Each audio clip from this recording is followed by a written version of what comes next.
Hello, good morning. If I may have your attention, please. Good morning, everyone, and welcome to this magnificent venue like the Castell de Peralada. It is so nice to have you all here.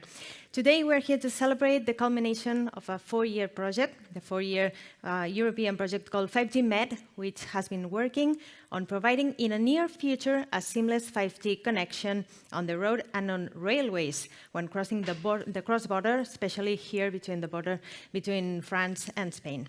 During the course of the event of today, you will be able to travel in time and discover technologies that will bring 5G seamless connection to the society. Together with the 21 partners that form the consortium, we will provide you with an inspiring agenda.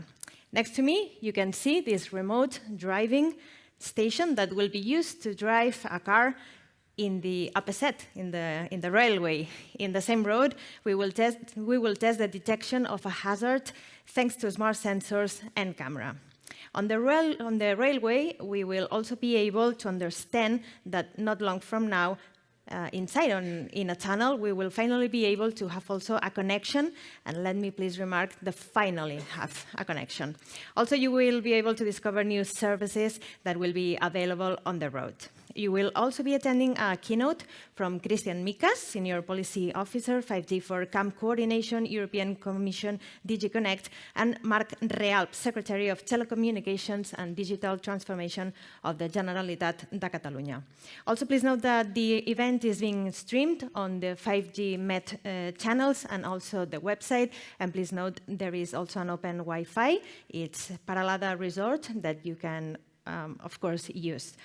In order to give context to the European project and to understand the potential impact on the future of connected mobility in Europe, we are going to be discussing the future of connected mobility in Europe. That is why I'm pleased to invite to the next roundtable the participants to approach this stage. They are Antonio Muruais, Subdirector of Sustainability and Innovation at MITMA, Sergi Figuerola, Director at IDOSCAT, Manuel Alfajeme, Head of Smart Systems Innovation Unit at COMSA, and Sergi Sarri, Tech Innovation Specialist at Mobile World Capital, Barcelona. So please, give a warm welcome.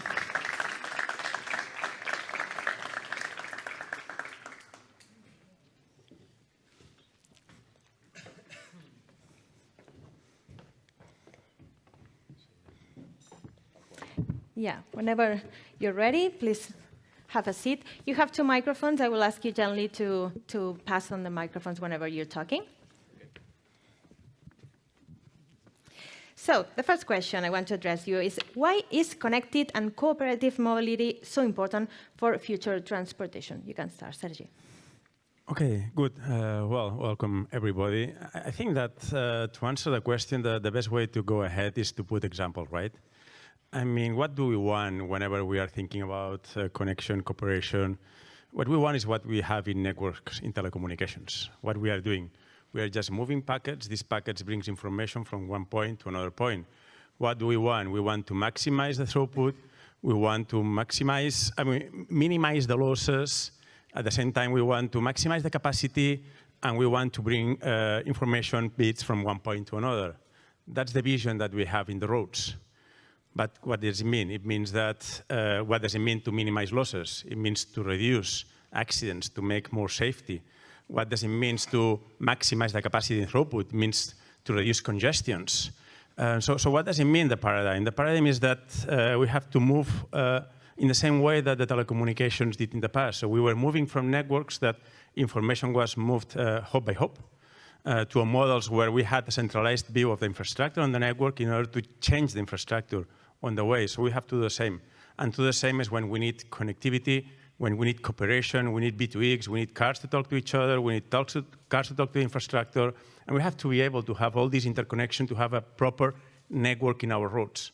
And that would be the way to provide all these functionalities and to be able to understand the behavior, and at the same time also to reduce the pollution, right, which is a target too in the green environment. So I think that this is the purpose that we have to understand connectivity, cooperation, is that we have to evolve and to make roads to behave as networks. Now they are only layouts, paths of networks. They are passive, so let's make them active. Thank you, Sergi. Antonio? Okay, thank you, Ruth. First of all, thank you for the invitation and to the organization to invite me here. It's a pleasure to be in this final event, and I'm also eager to know the results of this project of 4 years time. Well, I will focus on road transportation. That's my specialty at the Ministry of Transportation. What benefits, Sergi was mentioning some of them. I think they are already known. Benefits from collaborative and connected mobility. We have the transport efficiency, so we can increase capacity in roads. We can reduce time travel. We can also decrease transportation costs. We have also the inclusivity for disabled people in roads that cannot drive right now. We have also the employment. You know that we have a shortage of drivers for freight transportation right now, and also new job opportunities. Also road safety, because there are some studies that says that with a penetration of 30% of connected vehicles, maybe we can reduce by 15% the accident rates. And also sustainability, as you were saying, because of the reduction of emissions. So I think it's fully aligned with the EU policies about road safety and sustainability. And also with the Spanish and Spain policies from the ministry. And in fact, just last week, there was a high-level meeting in Belgium, in the presidency of Belgium, and there was one document that was endorsed by several state members, including Spain. This document, the joint commitments and call for action for the high-level dialogue on connected and automated transport. And well, I think I would like to share just some points with you. Some highlights, well, the data and data exchange are key factors, for sure. Facilitating cross-border connectivity and testing is crucial. That has been done here in this project, 5G Med. The real-time traffic information across Europe is essential, so there will be a new task force working with NAPCOR. And also the continuation of research projects in European and national levels. And there are also some calls for action, such as ensure that the EU strategy for CCCAM and automated driving systems are the reference for further development of global harmonized regulations, like the ones that come from UNICE. Also ensure that demonstration in mixed traffic focus on use cases supporting sustainability and safety on transport, as I mentioned before, and also ensure a joint agenda about the use of automated vehicles, responsibilities and liabilities, and use cases with added value for society. As it's a very complex process, I think that we should select the use cases, the first use cases with more benefits, no, for society. So, thank you, Antonio. Manuel Alfajeme. Good morning. So, why connected mobility has an impact on the future transport? So it has a clear impact on efficiency, on sustainability, and on safety. So, for example, imagine a monitoring system that could gather all events and alarms from the traffic, and also alarms and events from the road infrastructure, and through the connectivity provide this information to the infrastructure manager and to the drivers. That would clearly reduce the travel times. It would reduce the related CO2 emissions, and it could reduce the traffic accidents, certain types of traffic accidents. Imagine that we could use the same system for the railway system, for the railways transport network. That would allow a clear interaction between a seamless interworking between both transport modes.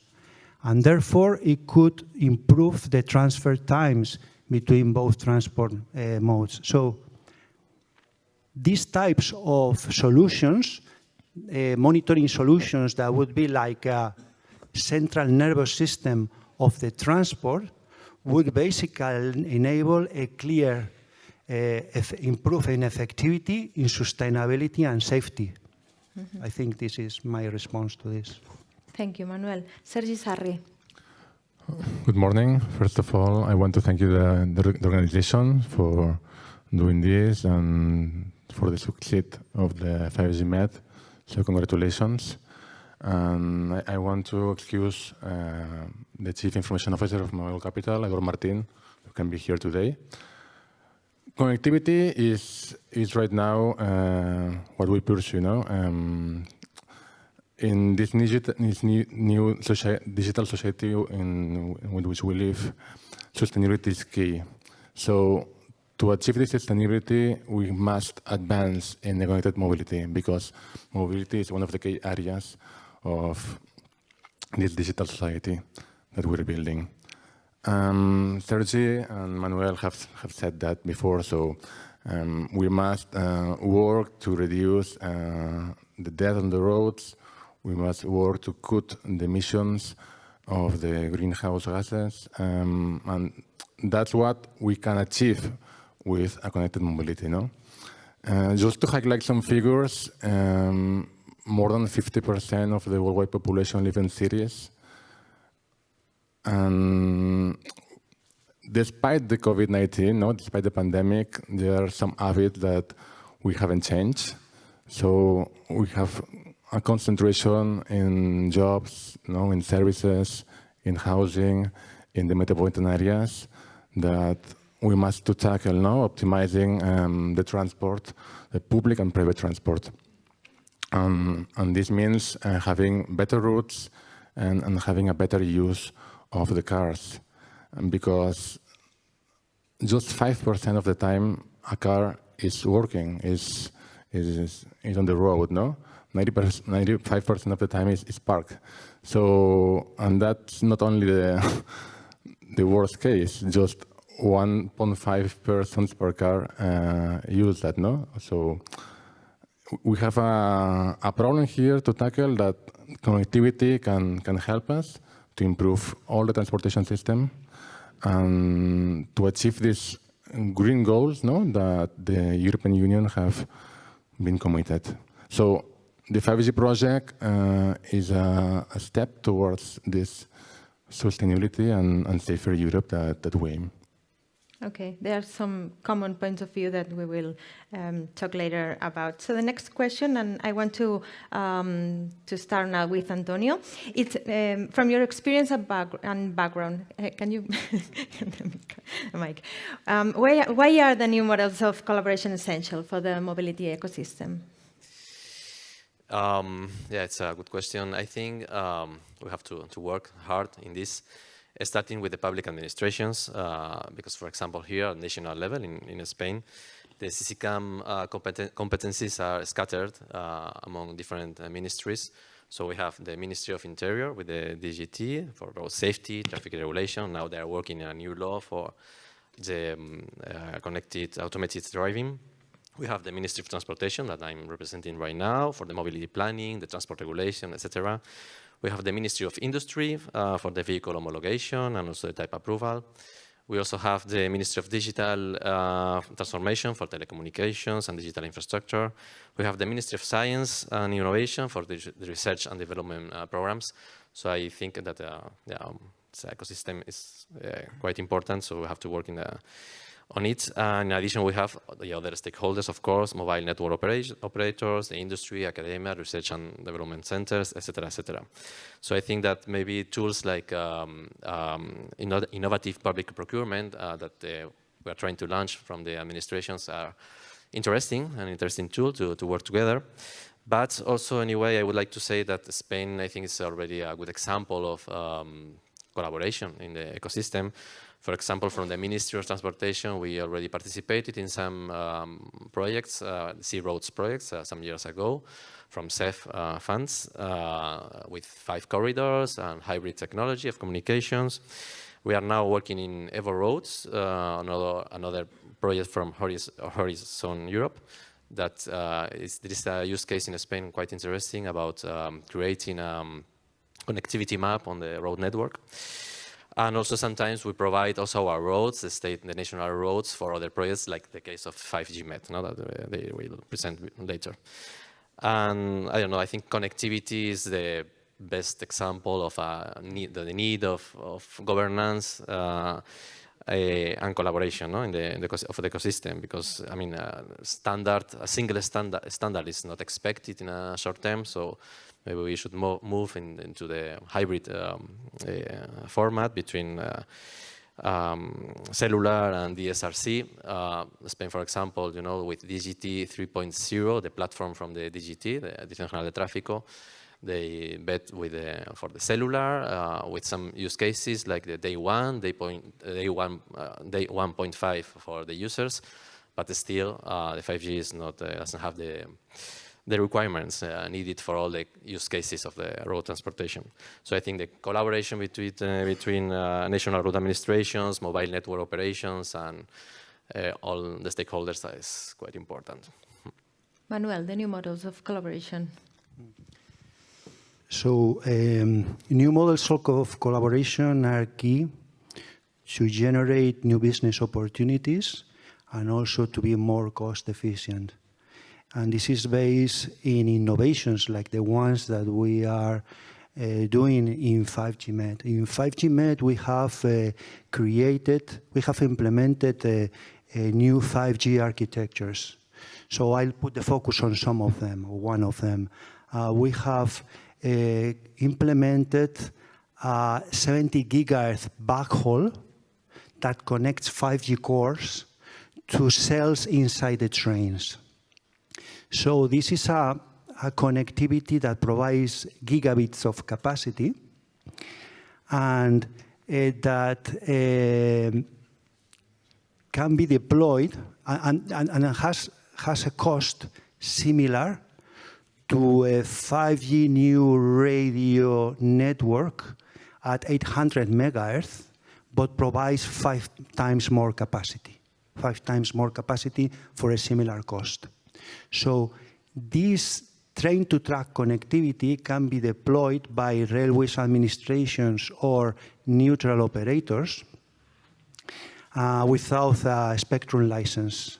This means that this allows these companies to address new business that reduces the cost and provides much more capacity. Therefore, the mobile network operators can use this train-to-track connectivity to improve their business case, to provide services to passengers and trains. So this is the second advantage. And then the train operators can benefit because they can get low-cost, high-quality Wi-Fi to their passengers and new services that improve their operations. So, as a resume, yes, new business model new models of cooperation bring new business, bring cost effectiveness, and benefits to all the chain in the railways industry. Sergi Sarri. Connected mobility is a disruptive change that we're doing. So we need collaboration, we need cooperation between companies, startups, and governments, citizens too, to achieve that goal. No? So, as Manuel said, 5G MED is a great example of collaboration. 21 different companies, 7 different countries, 7 different work cultures, no? And that's not easy.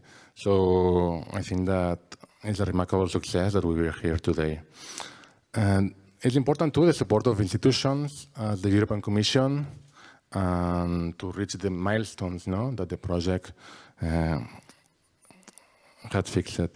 And this close cooperation helps and facilitates the compliance, no, to the regulations, and it helps to have a faster adoption of these new technologies and addressing some obstacles, no, that could be in the regulation.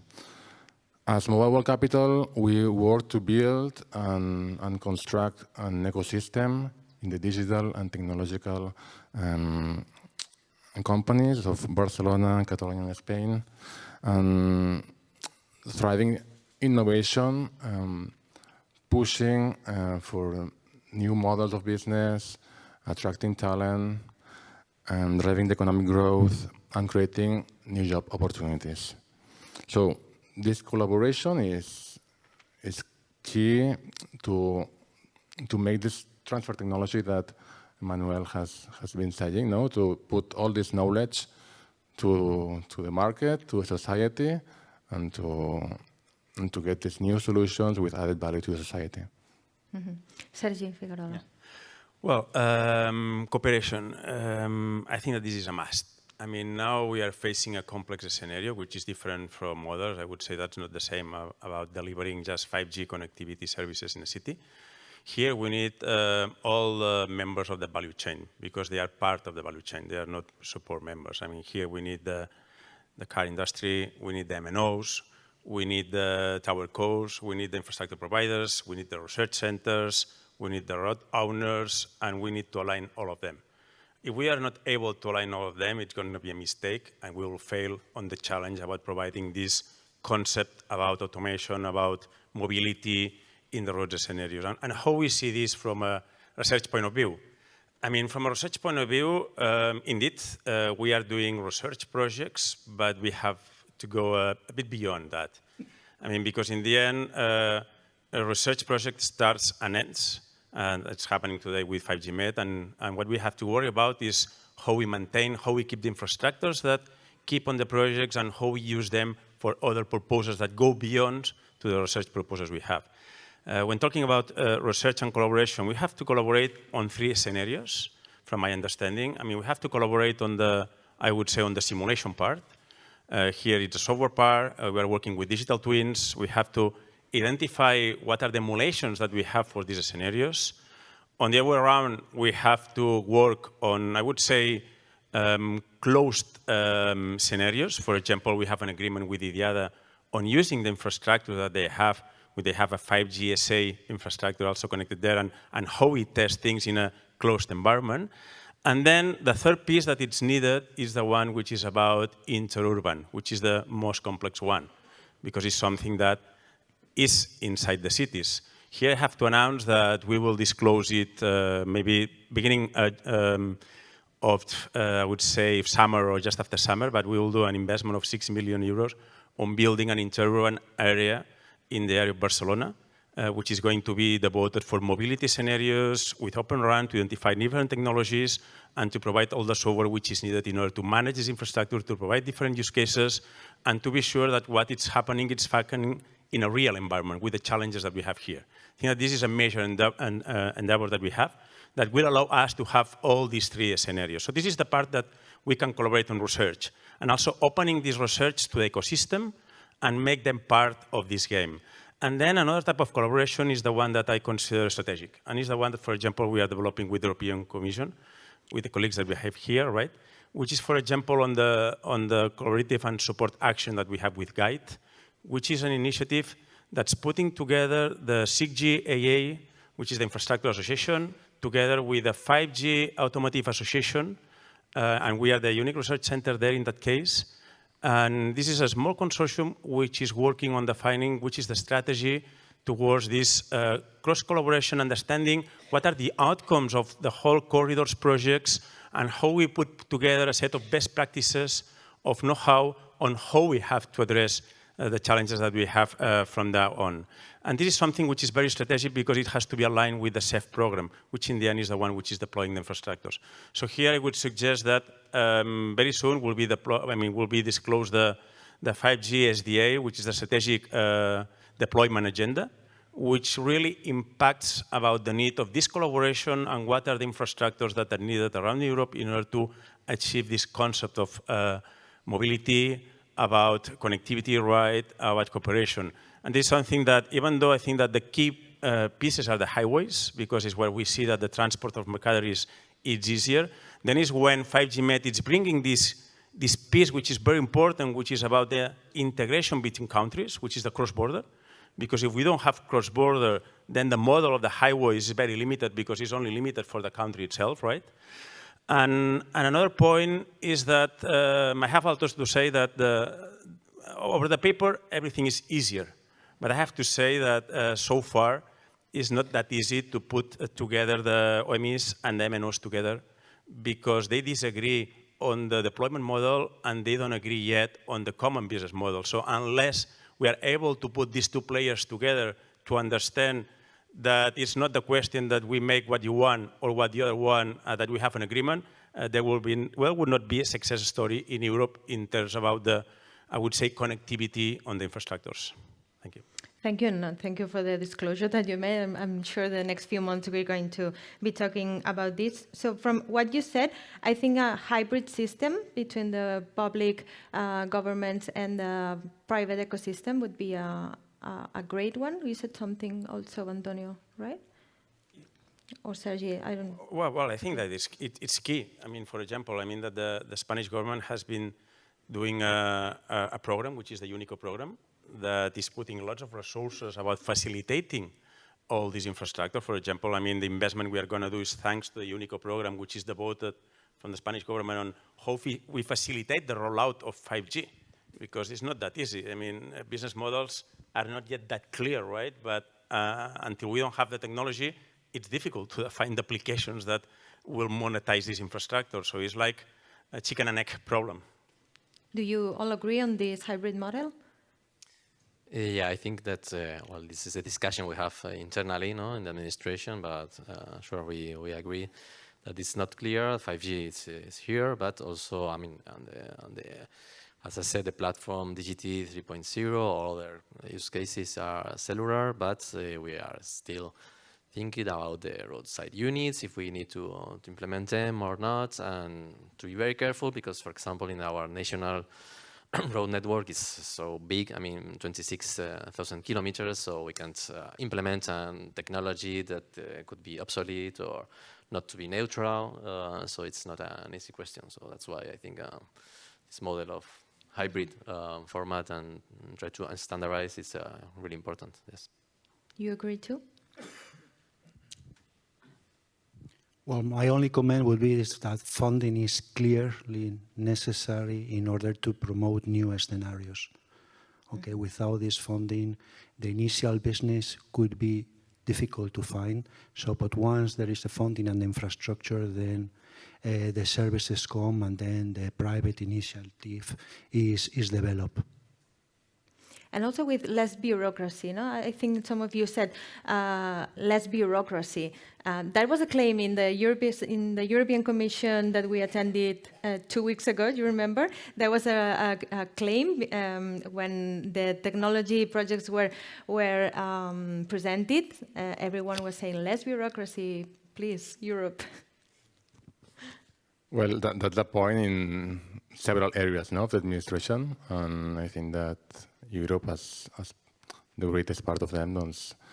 It has, and I think it's important, no, that this partnership, private-public, to advance in innovation and to help companies, no, to push the economic sectors forward. Because if you are not doing this together, we cannot achieve all the challenges that we have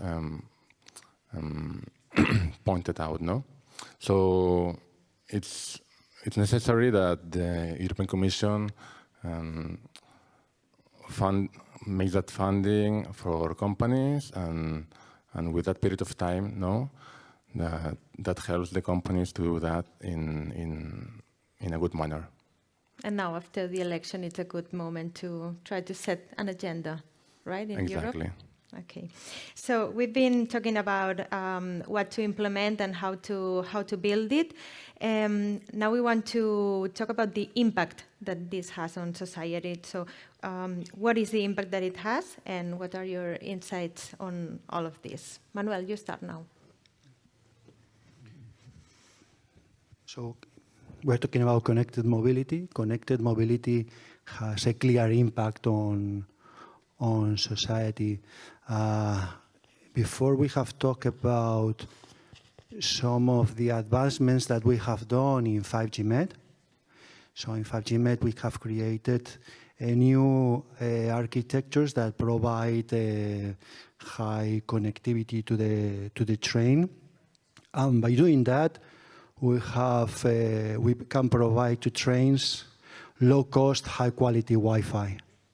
So why this is important? This is important because 70%, according to some studies, 70% of the passengers consider Wi-Fi a key criteria in the selection of the transport mode.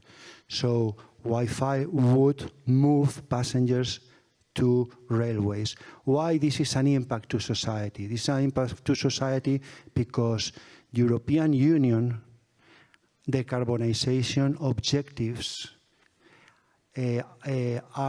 have one key objective, which is one key strategy, which is to move passengers to railways, since it is a very efficient and sustainable transport mechanism. So by promoting this type of new architectures that bring 5G MET, that bring Wi-Fi, high-quality Wi-Fi services, will attract passengers to railways, and then we can say that we can have an impact on society. Mm-hmm. Thank you. Sergi Sarri. Well, there are several impacts that this connected mobility could have in society. First of all, the innovation that we are talking about and the economic growth for the regional and local economies, creating new startups and creating new jobs. The improving connectivity in the rural and remote areas. This is a collateral benefit in enhancing the educational services, the emergency services, the healthcare services. We can enable new solutions for the disabled people, so they can gain autonomy and quality of life. We can have a more efficient public and private transport, optimizing the routes, cutting the emissions, as we were talking about in the first question. We can reduce the road deaths and the injuries to zero. There will be an impact too in the planning of the cities, because all this new technology will have to adapt to the cities. And an impact too on the data management, because all the privacy of the data that will be collected and the cybersecurity that must be adapted to ensure the privacy. And after all, we have an impact on calls too, on work calls. Manuel was saying, people will have to choose, between which train could have a more better coverage of Wi-Fi. This could be positive or negative, because until now it was an excuse, to not attend several work phones, the lack of coverage. So we must keep people at the center. We must focus on people when we think in which kind of solutions can we imagine, and help them to understand as better as possible the advantage, to have this quick adoption of the new technology. Sergi Figueroa. Well,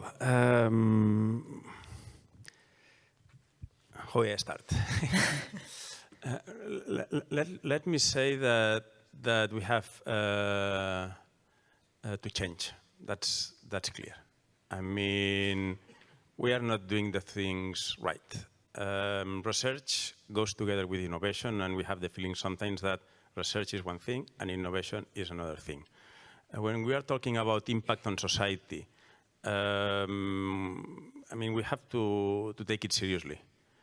We are in a global competition, and this is not competition only in terms of private companies and who is the best. It's also about the evolution of societies. And here there is a global responsibility that we have to put forward. I mean, and also the government, right? Sometimes I have the feeling that we are in a situation like a sentence we say in Spain, which is paralysis because of analysis. And we are very late on everything we do. I mean, for example, it's not possible that you go to San Francisco and you're able to order a car that comes autonomous. And people here don't even know what autonomous means. It shows you that as a society, there will be societies that will go faster on their evolution. The acceptance of technology and understanding what type of applications can be built on top. And we are delayed on that. We are lagging behind. And we have to change our mindset. We have to take risks, because we are not taking risks. We are regulating everything. And it's like, I mean, we will sometimes like feeling like we are just only regulating but not risking. I mean, we're in a society that we have to take risks, and we have to start putting these things into game. And we have technology here. We are very good in research. We are one of the best, I would say, worldwide in research, but we are one of the worst on putting research into markets and to make it happen. And this is something that has to change drastically, because otherwise it's not just about that other regions with other companies will advance, it's about the societies of other regions will advance faster than us. And I think that here with 5G, I am a devoted fan of 5G. I mean, it's something that I am a believer on that, right? But we have also done another mistake, which is about communicating 5G. This has been a marketing mistake. I suppose that many telecom operators wanted, obviously, to sell services, and their marketing people were doing the same marketing they did for 4G and for 5G, which is different. And it came in a different stage, too, which in the end is like 4 years ago, we have been selling 5G when we don't yet have the 5G SA running properly, which means that we were trying to provide or to sell a service that it did not reach at the time that we were proposing. And it has created a mismatch between expectations into the society of, okay, what exactly it will bring to me?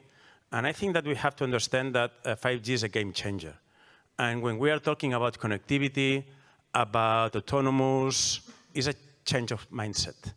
I mean, we are going into a society which is reactive to a society that will be proactive. What does it mean? It means that when we have this technology, we will not have accidents in the future, because we will be able to predict these accidents.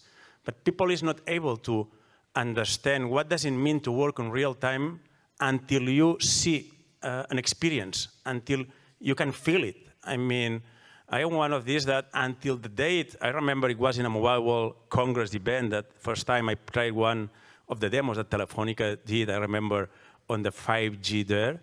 It's like I had the perception of what real time means on me. And then is when you open your mindset and you start thinking on new things. And I think that we have to put closer, as I said, the research into innovation, closer to the society in order to change mindsets and to make them understand that this is an opportunity and not a threat. So I think that here we have a major challenge that I don't have a clue how we will solve it, but it's clear that unless we are able to overcome many, I would say, psychological barriers sometimes, or bureaucracy or regulation barriers that we have, we will not be as competitive as other regions are. I think many people still think that 5G is just to have a better connection at your cell. Well, but this is what it is so far in the urban cities. So 5G was mainly devoted to impact industries, right? And now what we have in the users itself is more capacity. That in the end is like, this is not what 5G was built for. Mm-hmm. It's for the other services that are coming with the 5G SA. But how we are able to expose this and to make the proper investments that are needed if we don't have the applications. But if you don't have the technology, people will not think on the new applications because they cannot perceive exactly what does it mean to have all these new functionalities. So again, chicken and egg problem again. And we need to take risks, obviously to have investments, but obviously to engage more the society into that, because in the end is the end consumers. And when I say society, I say the industry and the citizens itself. Hopefully we will have the sure, technology. We will reach this point, yeah. Yes, we will see. Antonio, you were nodding. You agreed on what Sergio said. Yes, I think we have to take some risks. But for example, well, you asked about the impacts, no, in society.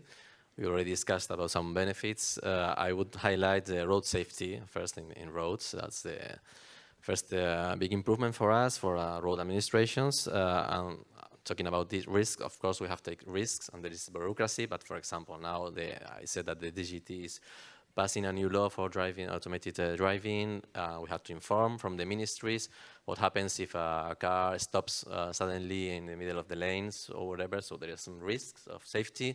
So we have to inform and to be sure what we are doing. So it's not so easy talking about road safety, I think. But for sure, I think ADAS, right now, ADAS functionalities, there are some studies, for example, with the lane keeping assistance, that had decreased the accident rates. So it's clear that this kind of mobility will decrease also the rate accidents. And I would like also to mention some other impact in society that is very, very important for us, for road administrations, and we usually don't talk about it in this kind of meetings. It's the using of floating car data. That's already a fact. You know that the new models of cars have a lot of sensors, and they provide a lot of data to car manufacturers.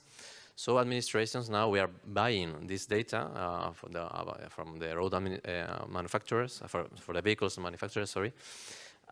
It's really powerful for us, a really powerful tool for us, and it has a significant indirect impact on society, because we will improve the quality of the road network. I mean, before we had traditional measurement systems for the parameters of the roads, and now with the big data of the floating car data, everything is changing. So we are already using it. We are tendering a big contract from the ministry right now for about 7 million euros. What kind of data? For example, we can know about origin destination arrays or matrix to plan our road network capacity, the upgrading of the road network. We can also know the real behavior of drivers in the road network. For example, the real speed in some sections of the roads or curves or whatever. So we can take some measures, safety measures. Also, the quality of the pavements, the regularity, because there is also the accelerometer in the vehicle, so it gives us this kind of data to prioritize the investments on pavements, for example. Or, I don't know, for example, you know that we have a lot of road workers from the ministry, from the companies, working on the roads for maintenance, and they have some hazard situations sometimes. So with the connected mobility, we can decrease also this hazard, like with connected devices, vehicles, or whatever. So we are already working on it. It's not a direct impact on society, but it's an indirect impact on society, very important, because I think that national or road administrations in general will be able to improve the quality of the roads. Thank you. We are arriving to the end of this roundtable. Let me just sum up with some of the topics that you pointed out. You all talked about safety, about setting a green agenda, which is also necessary. You also talked about innovation and the job opportunities that it can all bring, and time efficiency also. Less bureaucracy, a hybrid model, and let me stick to the two statements that the two Sergis pointed out also, that it's keep people at the center, which is essential, and a change of mindset. Is there anything else you want to add, any of you? No? Okay, so thank you very much for these insightful sessions. Everything you talked about, it's not the future anymore, it's a present, and yes, we're starting to see everything. So thank you very much. Thank you very much. Thank you.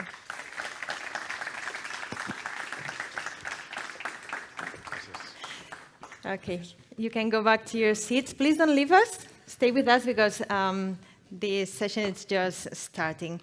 So now that we have been able to understand better the context in which 5G MED has been deployed, I am now happy to welcome Òscar Pallarols, the Innovation, Business Development and Technology Director at Cellnex. He will also introduce two of the people responsible for this project. So please welcome Òscar Pallarols.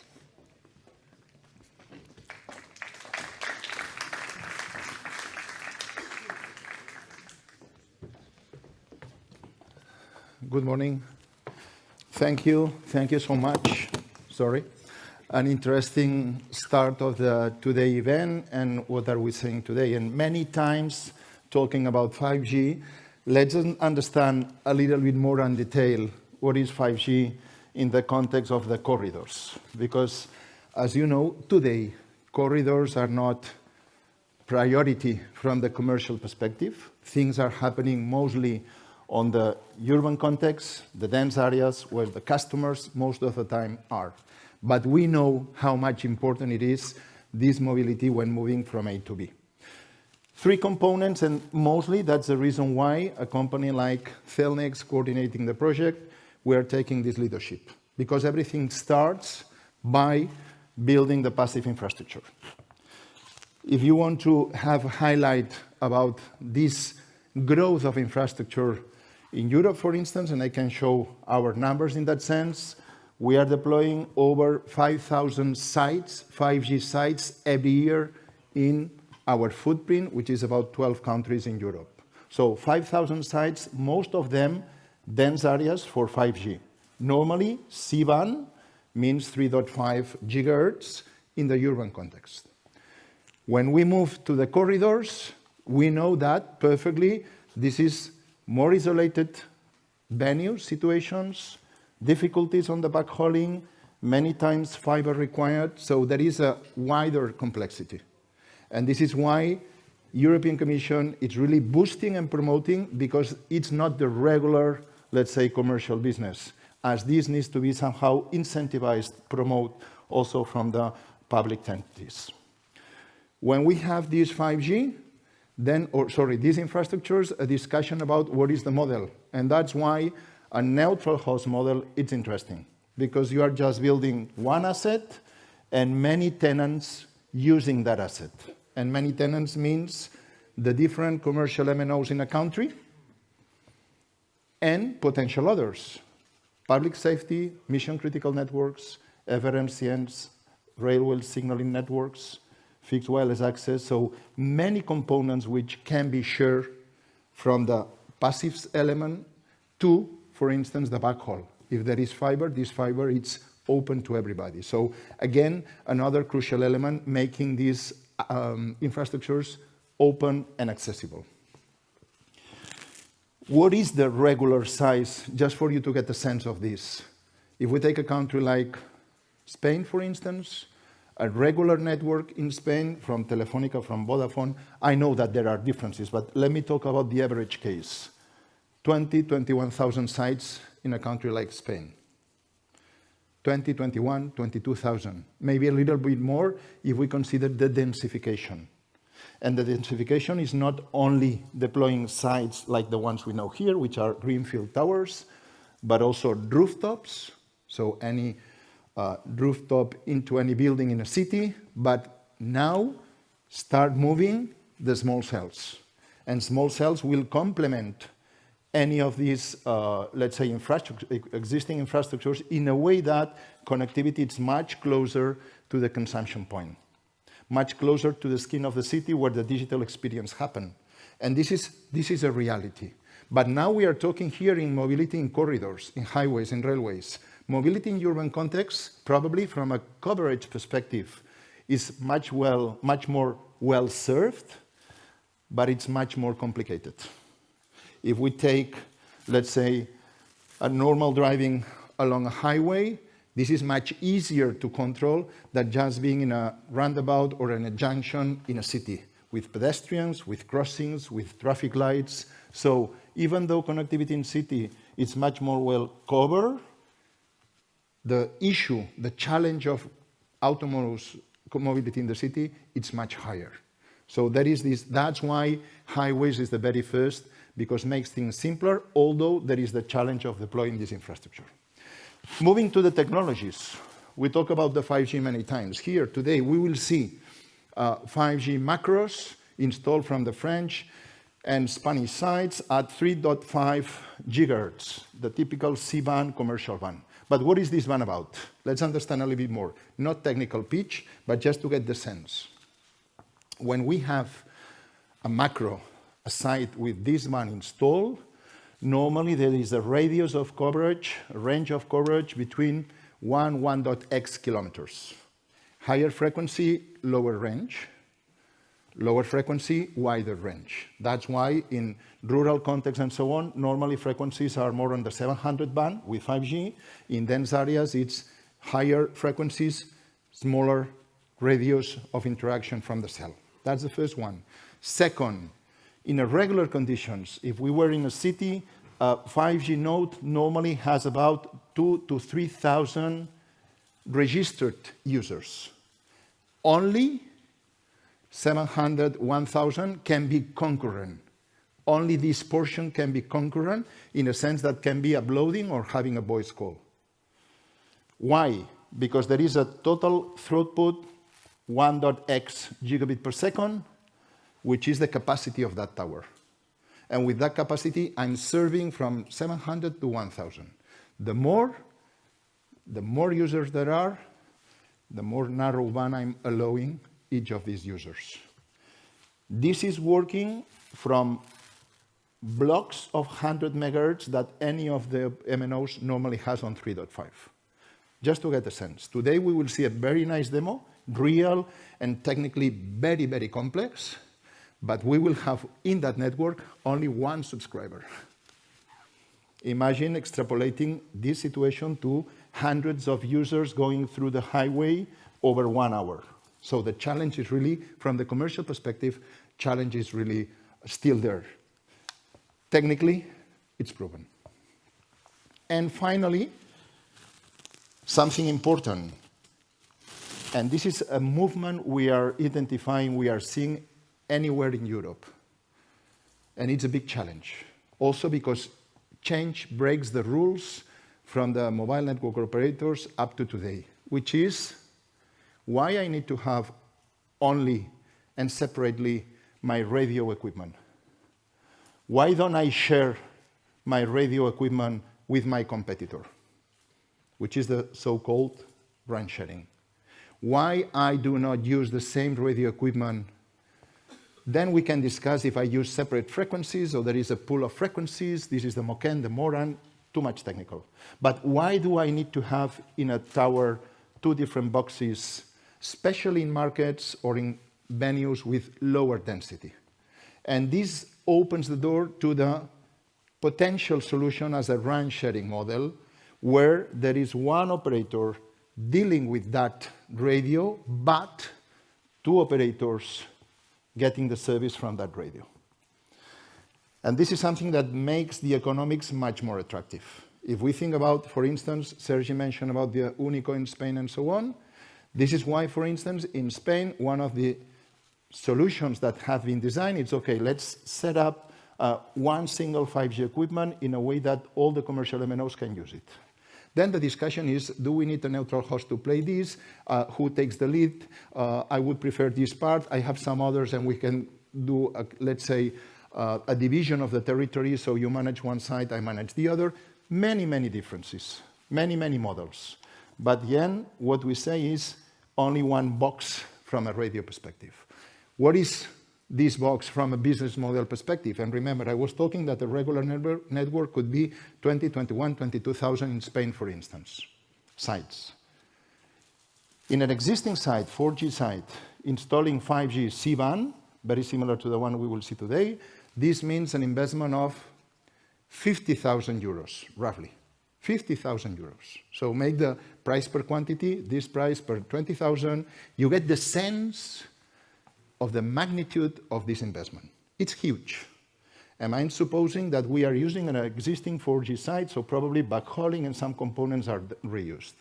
If you extrapolate, and back to what Sergi to mention you a couple of times, the chicken and egg. Normally, this industry has set or sets the foundations of the future without knowing yet what is the real business model to come. Having a 5G network available in a country is not just to get your son's WhatsApp a millisecond faster. It's something else which is not that yet. It is in the industry, but industries are a very small portion of a national network. And it's not yet a relevant business model compared to such huge investment as I was mentioning. So this business, this industry normally invests for something which is not yet clear what revenue, what return will generate. And having this 5G MED corridor, it's been also very, very much valuable to understand how pieces are moving in this ecosystem. What is the real appetite from the MNOs? What are the complexity, technically speaking? What are the technologies which are already in the roadmap to be replaced, for instance, in the railways between GSM-RF, RMCS? What are potential other service providers that could be interested in that? And at the end, and something very important, how we can really, as a society, improve into these three elements. Less people dead on roads, less emissions, and more safe mobility. So that's why we close all this umbrella, reason why most of us are here, because we were here to learn about the challenge, and because at some point we would like this to really explode. So next step, I will ask Jose to explain a little bit more in detail the project, the use cases, and the technical solution. So thank you very much.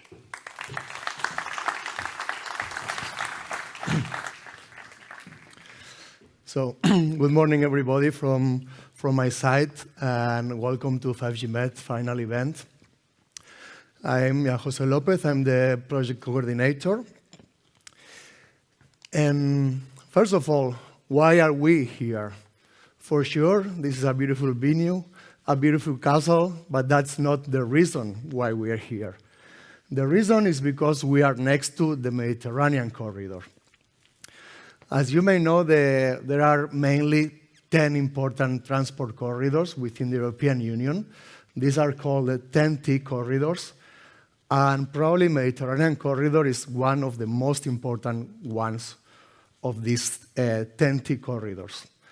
And specifically, there is a section between Perpignan, between Figueres and Perpignan, between Spain and France, which is of crucial importance. Why? Because in this section, we have 55% of the whole road traffic between the Iberian Peninsula and the rest of the continent, and even more for rail traffic. For rail traffic, we have up to 65%. And of course, we have to improve these corridors. This is the main objective of the European Commission. And how are we doing this? It's clear we've been discussing about this during the morning. 5G is the solution. 5G for CAM, for connected and automated mobility.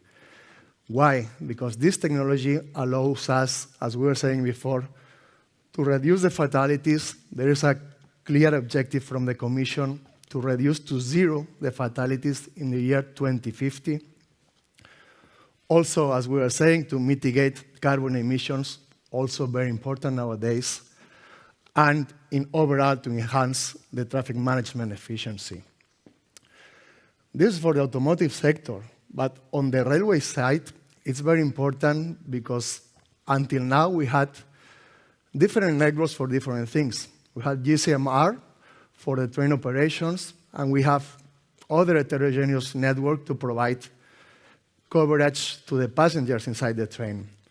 Well, now with 5G, we can do all that over a single network. So these were the reasons why 5G Met was born. 5G Met is a project funded by the program Horizon 2020 from the European Commission, which started already almost 4 years ago. So we are about to officially close the project at the end of August this year.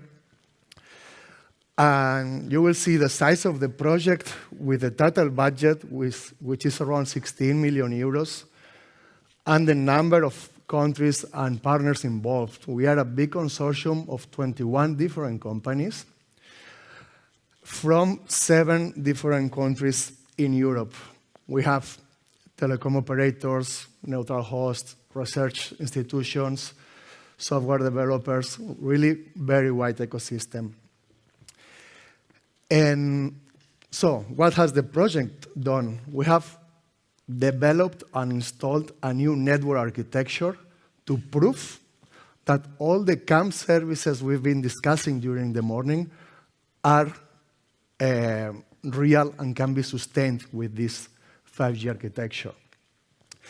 And not only here in this corridor, but this project serves as a blueprint for wider deployments in all cross-border within the European Union. And you will see today how this is real through different use cases. I really hope you enjoy them. And now Paco Vázquez, the technical manager of the project, will go a bit deeper into the technical insights that I'm sure will be very interesting for all of you. Thank you.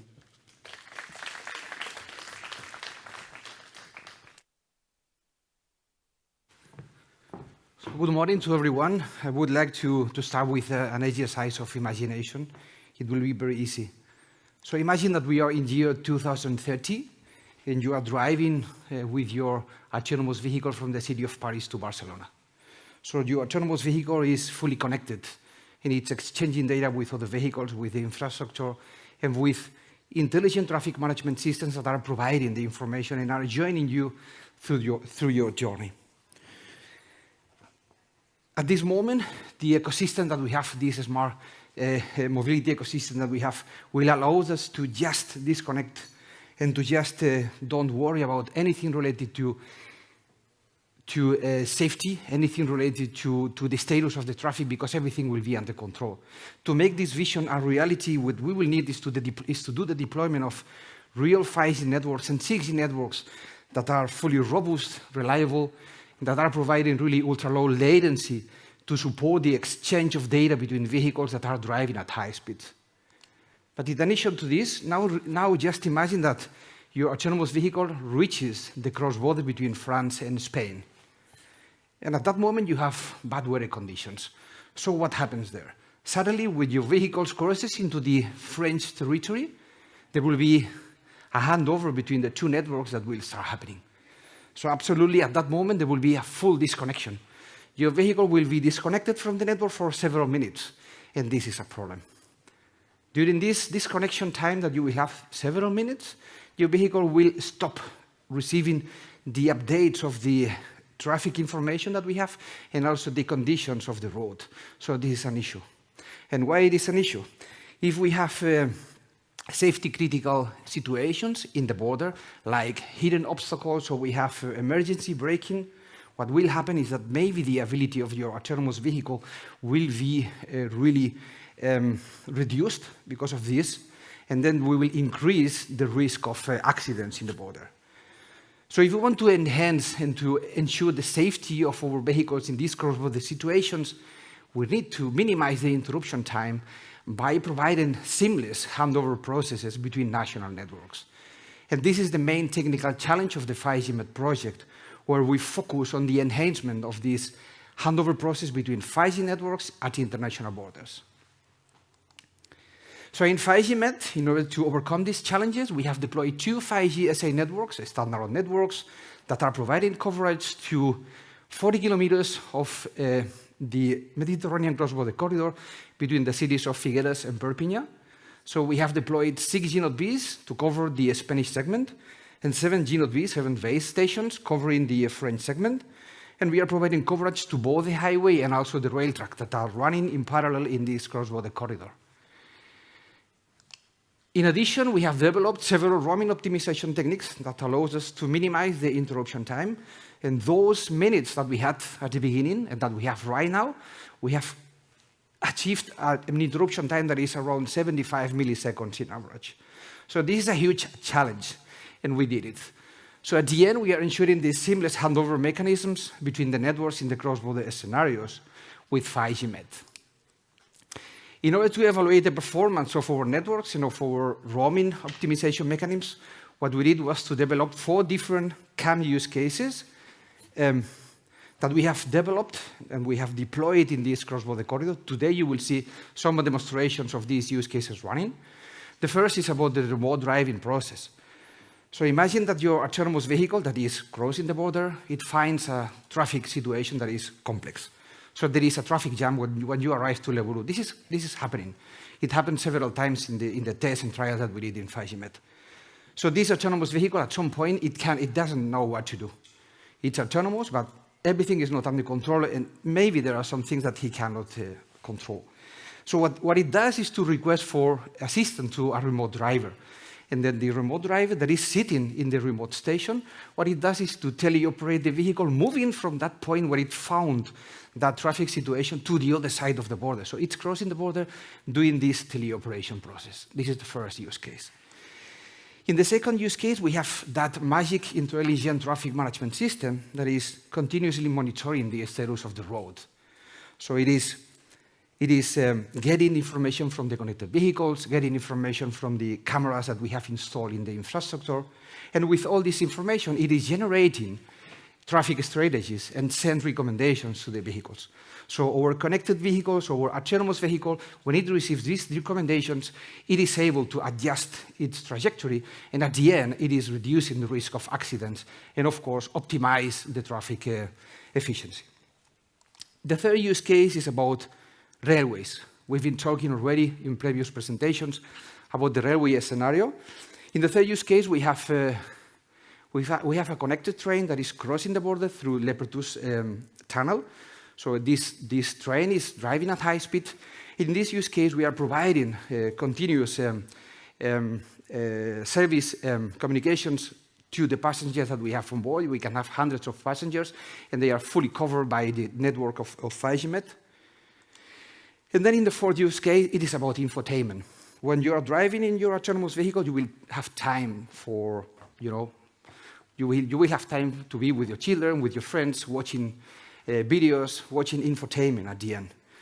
So in this fourth use case, what we're doing is distribute high-quality media content to the passengers. We are enhancing the reliability, and of course reducing the latency, and blah, blah, blah. But at the end, for those of you that have children, you know how important it is to minimize the interruption time, because they don't want to get and to spend any single minutes without any video streaming of the movies that they are watching. So this is 5G MET. At the end, we were able to reduce, just to recap, the interruption time of our services down to 75 milliseconds. So this is an amazing challenge that we solved in 5G MET with two different vendors involved in the project. We have Nokia, I didn't say that, Nokia and Ericsson, so we work in this real challenging implementation in the border.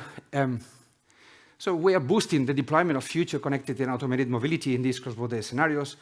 And the technological solutions of 5G MET at the end will help us to have connected vehicles and trains across Europe, and they will be seamlessly traversing international borders and really ensuring the safety and the traffic efficiency. Thank you very much.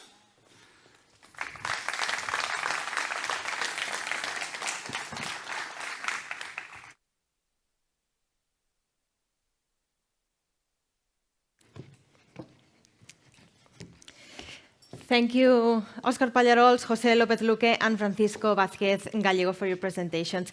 I want to give the floor now to Christian Mikas, the Senior Policy Officer 5G for CAM Coordination European Commission, for his keynote speech. It's a pleasure to have you here, so please welcome.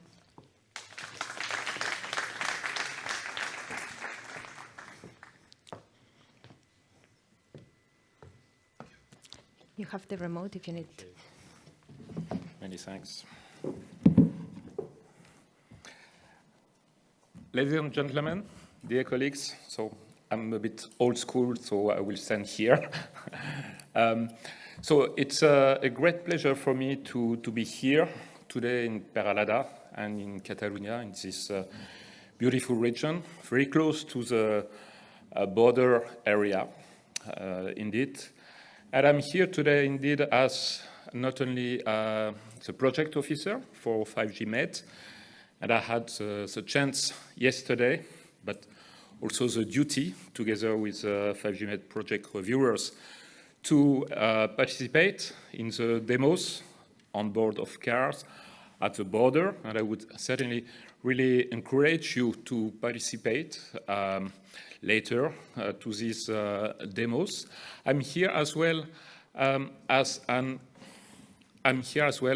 an EU official in charge of 5G for connected and automated mobility at the Directorate General Connect of the European Commission, to share with you a European Commission perspective on the deployment of 5G corridors and insights in particular on the Safe Digital Programme, that is the main EU dedicated funding instrument in support of the 5G corridor deployment. So I will start with this slide. So indeed, we are now at a key moment in the transition from large-scale cross-border corridor trial projects towards 5G corridor deployment. So these large-scale projects belongs to 5G Med and the others that are plotted on this map have been funded under the Horizon 2020 program, and they have enabled to define and validate and demonstrate indeed service continuity at the border with a view to enable a number of use cases for connected and automated mobility. The Commission already in its 2016 5G action plan highlighted the key role of 5G technology as a key enabler for connected and automated mobility. And more recently, in its 2022 Digital Decade Strategy program, the Commission also highlighted the role to be played by 5G corridors in the deployment of 5G connectivity infrastructure along the different transport paths for road, rail, and waterways, following and being aligned with a trans-European network for transport.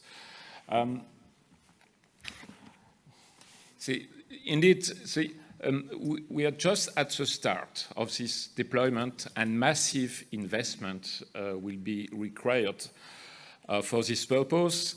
According to recent Commission studies, the order of magnitude for a fully-fledged deployment of 5G connectivities along the 9 trans-European network for transport is in the range of 26 billion to almost 80 billion euros, depending on the level of synergies that could be achieved for this purpose. So it's likely that it will be mostly a market-driven process. However, at this very moment in time, as we are right at the beginning, there are a number of EU funding instruments, and in particular the Safe Digital Program, that will enable to kickstart the investment process and to catalyze investment for this purpose in a context of very rich and diverse ecosystems with stakeholders from different industries that are participating, be it the telecom operators, including the towercos, of course, the road operators, the waterways operators, the OEMs, of course, and also vendors for the telecom equipment. We're not starting from scratch. In particular, the 5G cross-border trial project, such as 5G Med, but also the other projects that are plotted on this map, will enable to draw, I would say, the first lessons upon which will be, so to say, design and build the first deployment project.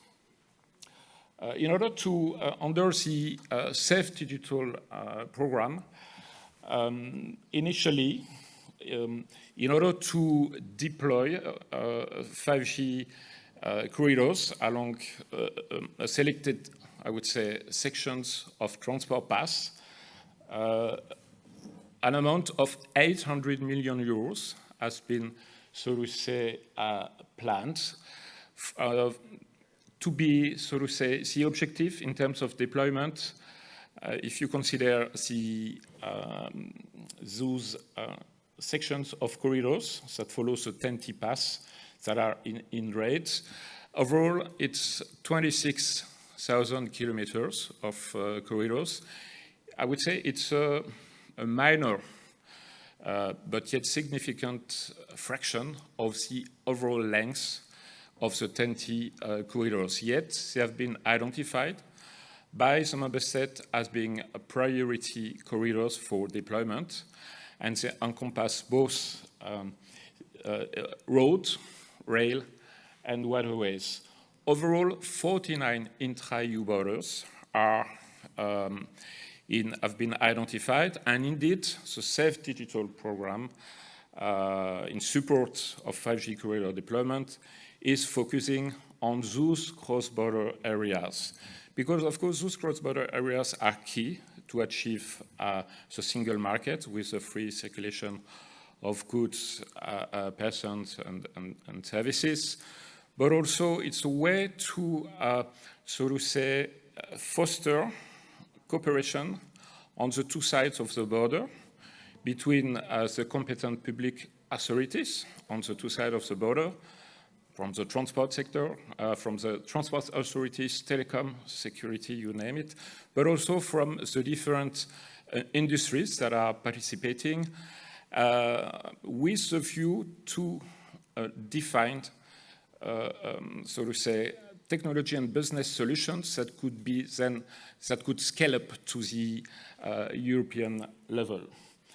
The first wave of the Safe Digital project, deployment project, has kickstarted already at the beginning of 2023 with a total number of 18 Safe Digital funded projects. And in order to, the process and the experience has shown that the process is somehow quite challenging for a number of reasons. And in order to provide guidance and support the Safe Digital project pipeline building, indeed, there is a coordinated and support action funded under SAFE, so-called the GUIDE project, that I2CAT in particular is part of it, that precisely aims to hold a strategic conversation between the different industries with the view to guide this process in the definition of the vision, the objectives, the definition of cooperation models, so who is doing what, who is financing, who is deploying, who is operating, who is providing the connectivity service at the end, and who is and also who is making use of these services. But those challenges are also to be seen in a broader, I would say, policy perspective. It's not only about, so we say, the difficulty to get the permit and authorization to install masts and antennas. And I know by experience in our exchange with the stakeholders that it's not trivial. It's really something, a difficult process. But we are, I think it's necessary at this stage to look at the broader policy picture with a number of challenges that cut across the whole of the telecom sector, and that are all relevant for all of them also in 5G corridor deployment. In February 2024 of this year, the Commission has published as part of a digital connectivity package, a white paper that identified the main challenges in the achievement of 3 different categories of objectives in the field of technology, in the field of the achievement of the digital single market, and also in the field of cyber security that has become increasingly important over the recent years, in particular due to the war on the eastern side of Europe in Ukraine.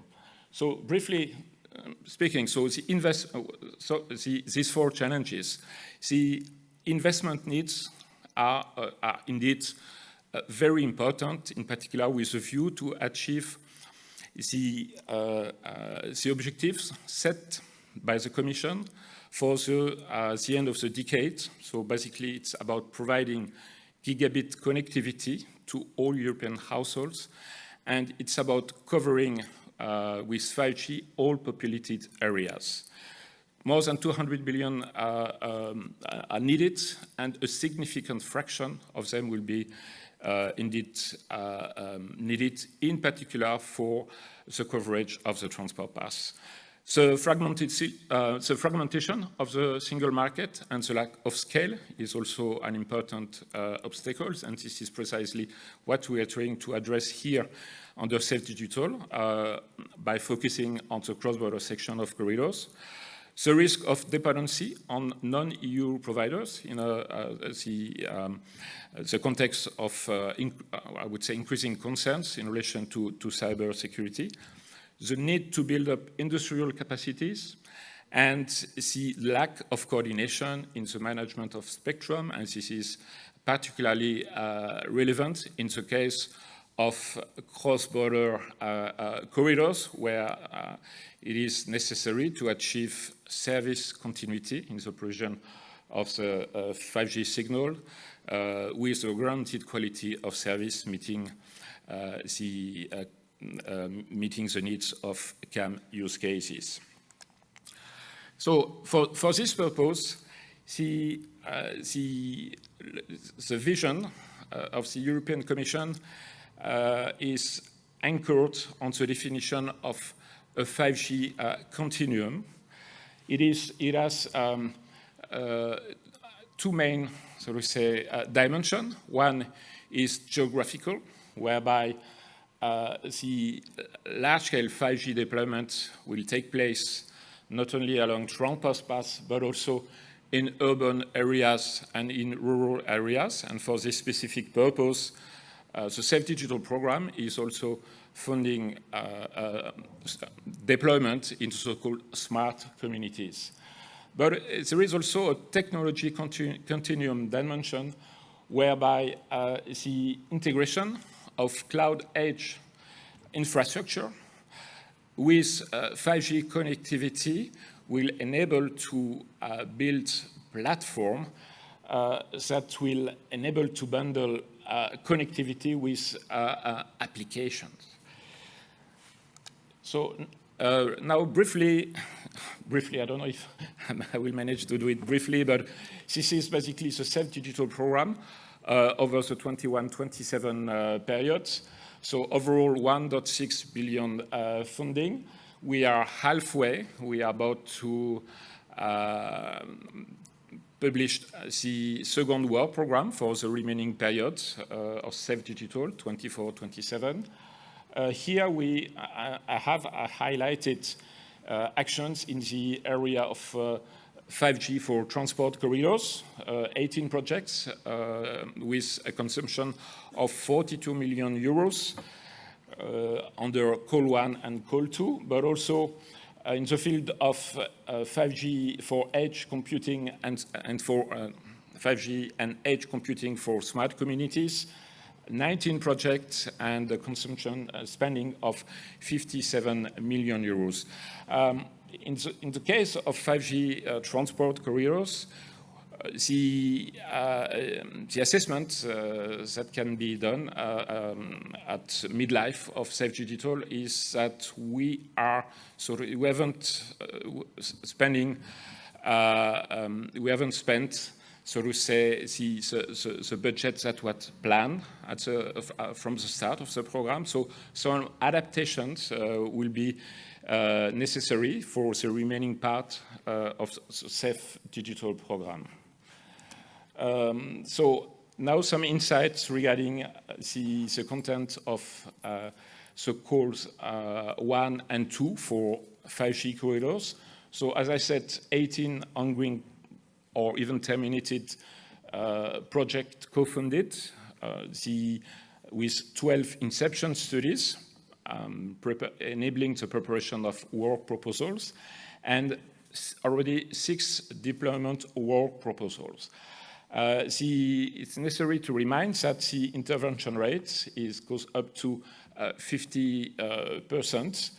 The total grant is in the range of 42 million euros, corresponding, enabling overall a total amount of 106 million euros of projects.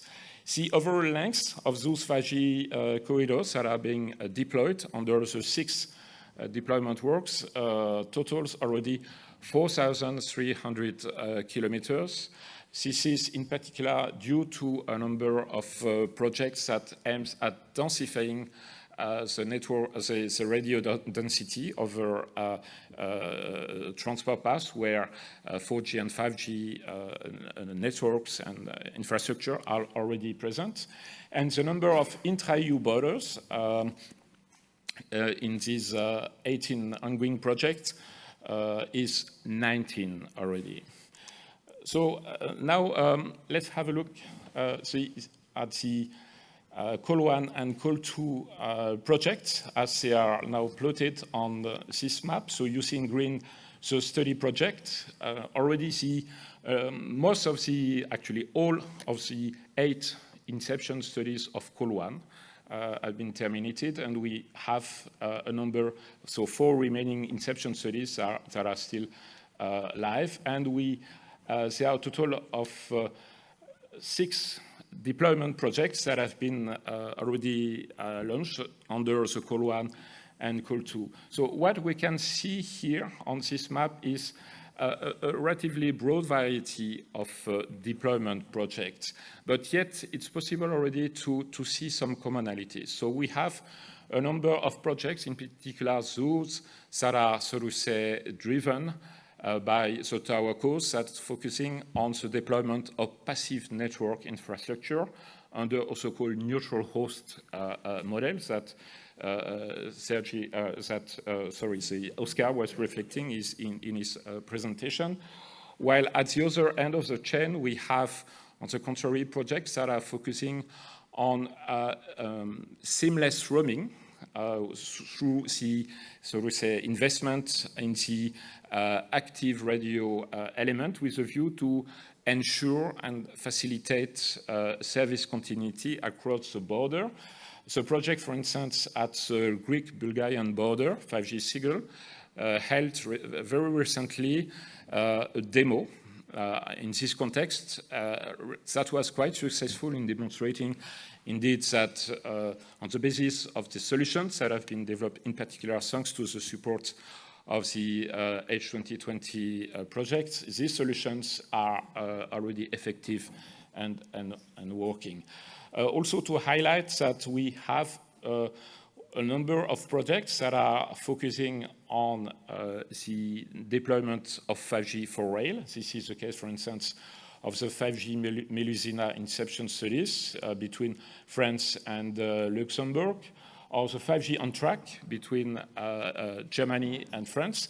And we have also a project, actually an inception studies, 5G estuary, preparing for a deployment on the Skilled River from Anvers towards the sea, with a view precisely to provide 5G connectivities and enable use cases for the navigation on the river.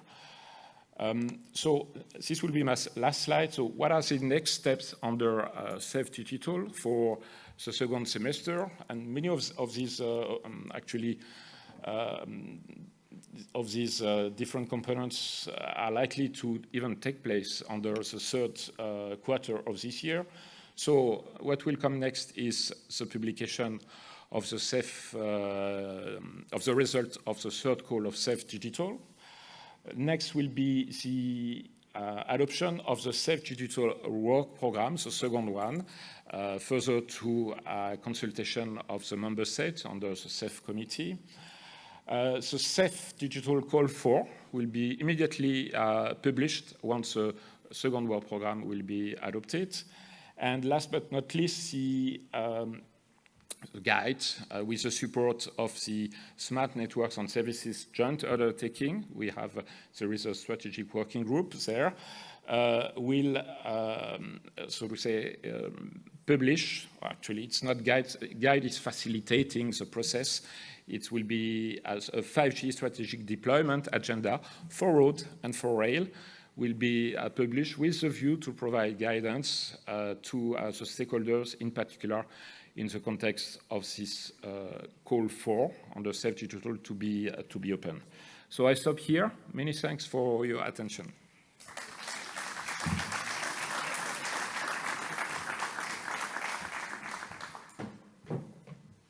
Thank you, Mr. Mikas. Sorry to hurry you up, but we've got this demo that needs to be now at 12 sharp. This is one of the moments you've been waiting for. I'm sure it's going to be amazing. You know, we have this car at the Appeset highway, and we have this driving station. So the remote driving demonstration is about to start. So I'm asking Mr. Ramsundar Kandasamy, Innovation Manager at Valeo, to come to stage and explain what we're about to see. Thank you. Hello, good morning. Thank you. Good morning, everyone. So thanks for being here to watch our presentation or the demonstration on the Valeo teleoperation. So here we are going to show remote driving of the car, meaning the vehicle will be teleoperated. So let me introduce my colleague, Kevin. So he's also from Valeo from France. And I'm Ramsundar Kandasamy, Valeo from Germany. We are in the project in the use case 1, which is about remote driving or teleoperation. And as Paco explained, I mean, we have a nice border here, so it's also challenging a bit. And there may be soon, I mean, maybe not soon in 2-3 years, but in 7 to 12, 15 years, we expect there should be at least the first level 4 cars on the streets, at least on the highways, which is kind of easy for the level 4 cars to be operated on. And there will be definitely cases, as Paco mentioned, there will be traffic jams, there will be sensor failures or whatsoever, where we need to assist the cars for the first 5-6 years. Maybe then it knows how to, maybe we will come up with more technologies. But during this phase, we need to assist the level 4 cars, where then we need to do more. So in this demo, what we will see is one of my colleagues, or at least 3 of my colleagues, they are in the Valeo car, which is a level 4, which is already technically level 4, but not officially, on the highway. So we are close to the Spanish border, or the end of the Spanish border. And now during the demo, we will cross the border into France. So geographically, we will cross the border to France, and then we will stop there. And so Kevin is loading the system, booting up the system, and already we can see here. Maybe let me quickly give an introduction of the system here. So it's on the Spanish side. If you can bring up the other video stream, please, on the screen. Maybe as a small picture on picture-in-picture, it would be good. So we are on the Spanish side of the border, and even though we do it a technical demonstration, the safety is first. So we have segregated the lane for around 5.5 kilometers, 3 kilometers in Spain, and 2.5 kilometers in France. And also the driver is certified to execute such demonstrations. So Michael Messias, who is driving also from Valeo. And the car is equipped with multiple safety features as well. And since we are on the Spanish highway, the minimum speed is 60. So last year, the last demonstration, we drove up to 70, but let's see how we go this time. We will respect the rules here, of course. Minimum 60. And if Kevin is ready, we can start. But if, in the meantime, we can also go back to the previous slide, if possible.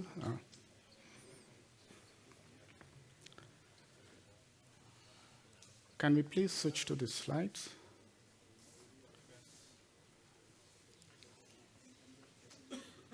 Thank you. So we will start from here. In theory, how in real life case, I mean, there will be no car waiting on the street, so the car will be driving by itself, and then there comes an issue. Then we call something like MRM, which is a minimum risk maneuver, so the car knows I mean, any level 3+ car already knows that if there is any problem with the sensor, it doesn't know how to drive, it safely moves to the shoulder. So this technology is already here, I mean, currently as we speak. So also in this case, the car should have moved to the shoulder, waiting there, and then it requests, okay, either the driver or the passenger inside the car pushes a button, or the teleoperator, who is monitoring the transportation system, knows that the car came to stop on a shoulder. So then he would initiate this so-called remote assistance request, which means he's going to take over the car. So we will also see it on the screen. So, and then we will start moving, and then we would cross the border, we stop. And how the system setup looks like is this. The data packets, the video streams that we see from the car, because Kevin has to see what the car sees so that he can drive as if it is sitting inside the car. The data packets goes to the 5G network, thanks to 5G MED, and then it goes to the Volio teleoperation cloud, which is an Amazon system running in Ireland, and then it comes back to the teleoperation center here, and then the cockpit here, and then the control signal goes back almost the same way back. And now, if we can go to the video, please, thanks. So now here we have the system running. Here you see the control panel. So he just clicked start teleoperation. So he took over the control of the car. And now he's driving the car. So you can see here. So the safety driver is still on the driver's seat with his hands on the steering wheel, anytime ready to take over. The cone is still there. Okay. So there was a cone on the street. So the actual driver has to take over. Now he's taking the control over again, so the control is back to the remote.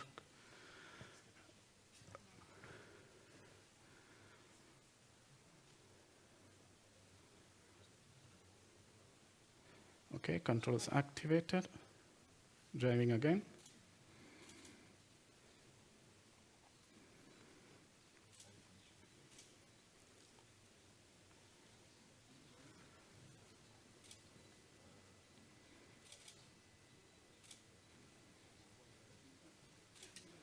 And now we are almost close to the French border, so 500 meters away from here.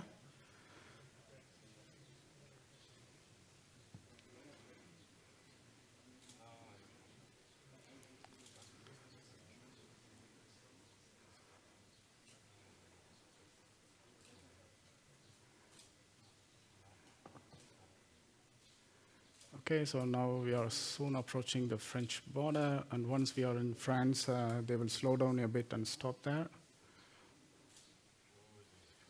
Yeah, there's a car there already. I don't know who stopped there. It's better to stop here, I would say.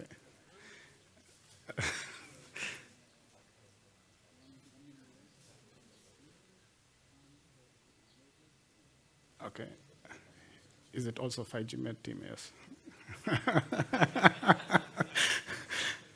Okay.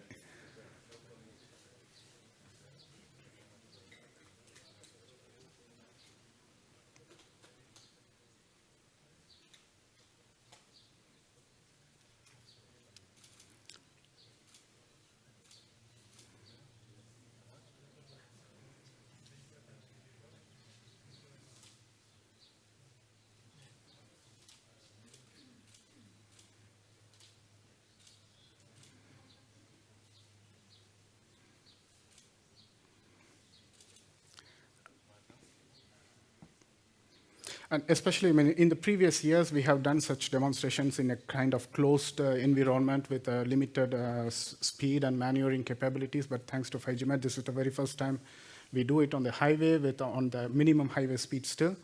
But soon, probably, we will increase the speed and get more adaptations to the car as if it would be the regular, normal car would be driving on the street. But I think we still have at least a few more years to achieve that.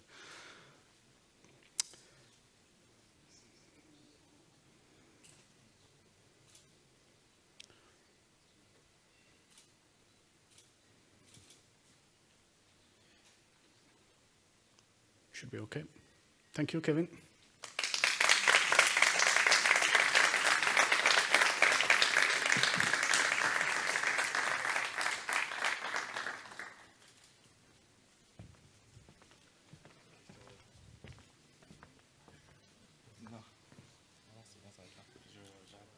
Good.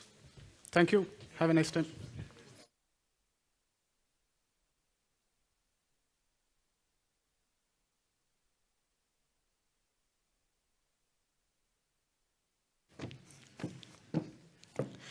Thank you, Mr. Kandasamy, and also thank you, Kevin, our pilot here.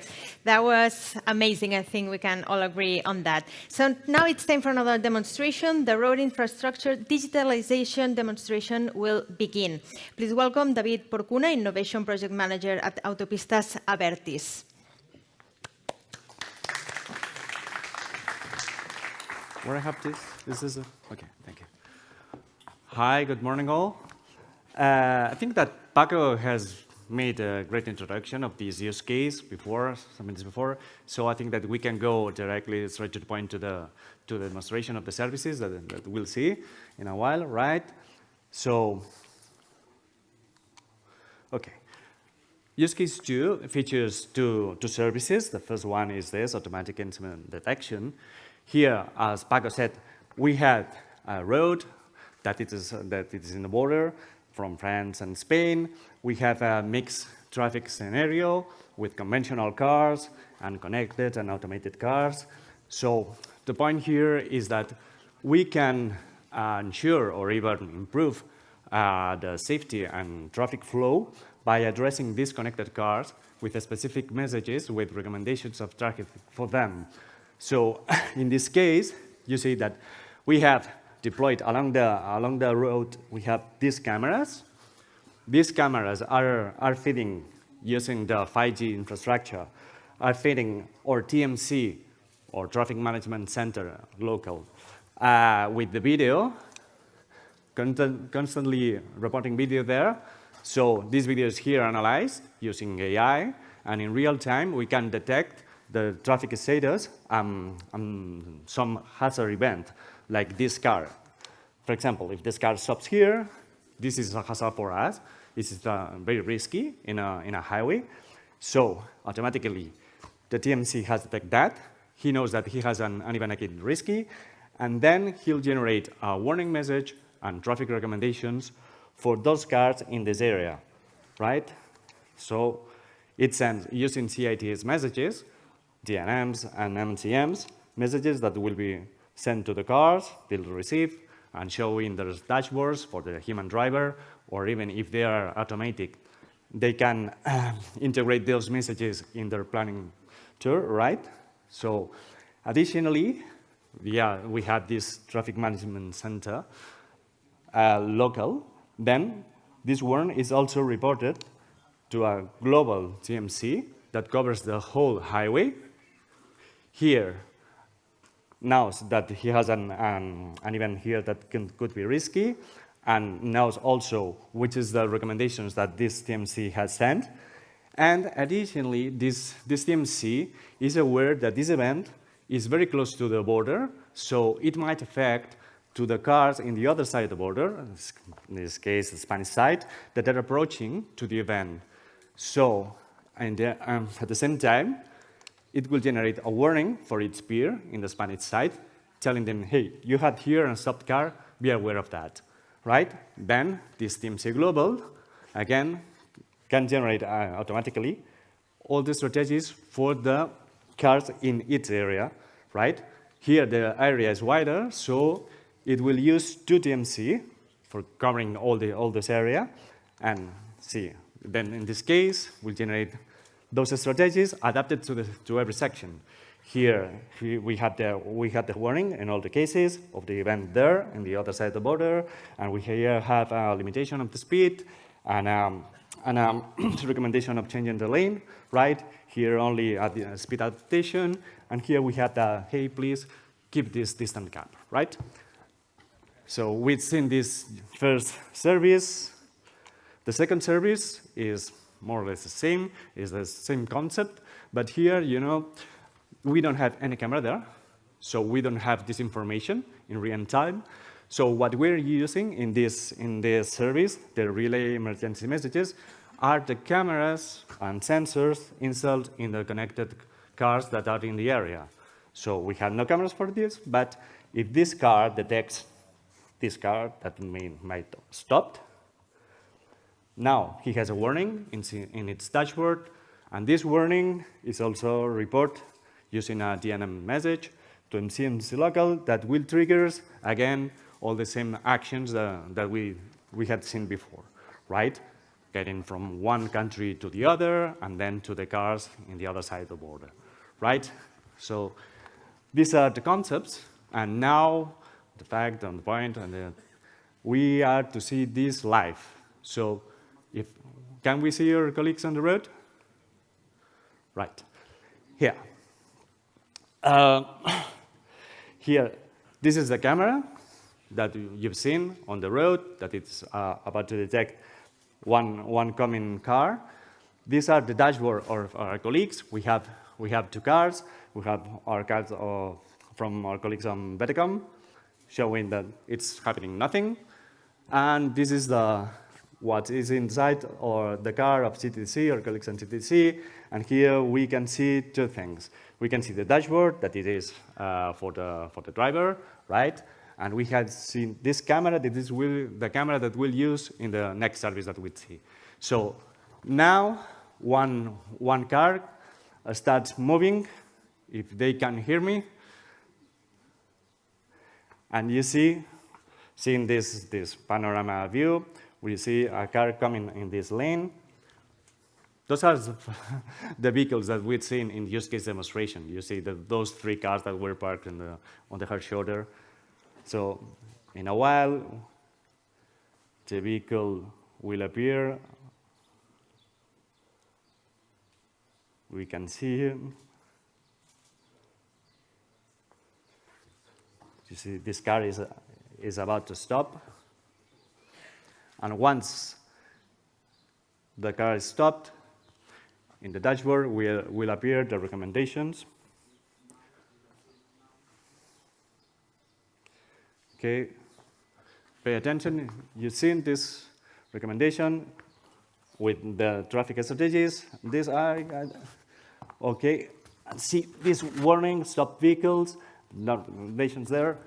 So this is the service 2. Now let's go fast to the service 1. Now the car from our colleague CTC is moving. You see, you have the camera. We can see here the camera. Oh, but this video is frozen, I think. Okay, well, once you keep watching this, you see how across the stopped car now detected, and now the message will appear in the consoles, right? Oh, demo effect. We have another warning. No, I think that it's frozen. Maybe we had a connection loss here. Oh, and we lost also the video. Oh, pity. But don't worry. I think that we can see here better in a nice video that we shot 2 weeks ago that I would like to share with you. Let's go. It's like 2 minutes. It won't take a lot of time.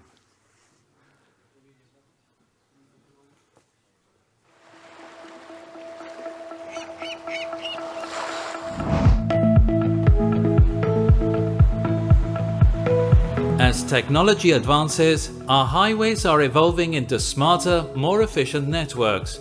This transformation is driven by the integration of connected vehicles alongside traditional non-connected vehicles.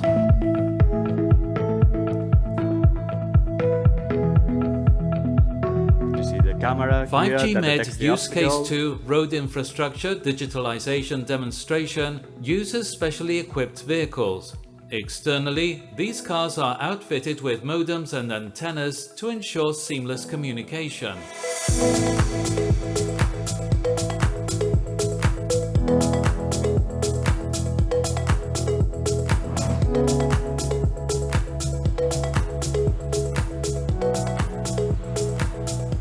Internally, advanced equipment such as smart sensor cameras and visualization systems monitor obstacles and provide traffic recommendations.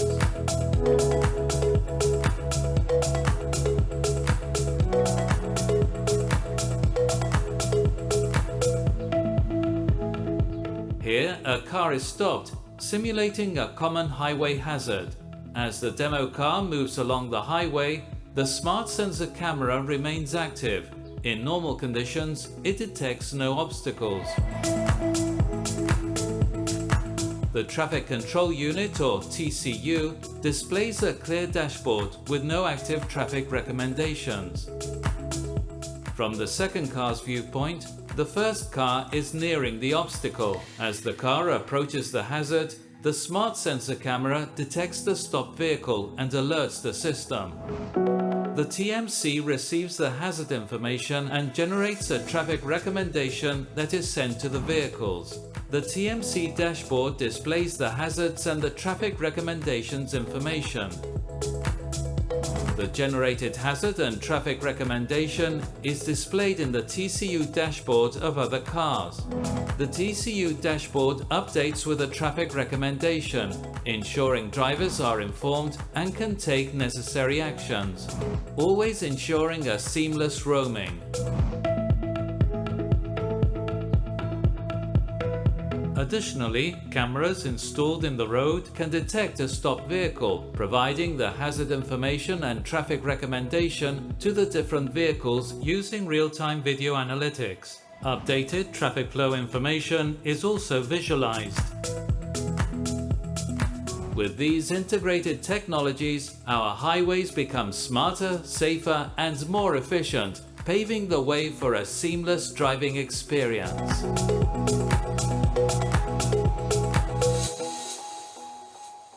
So that's it.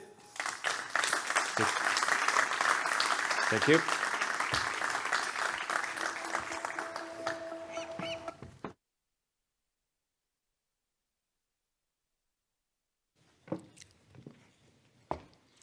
Thank you, David Porcuna. So everything we are seeing here today brings us to the future, which is in fact happening right now.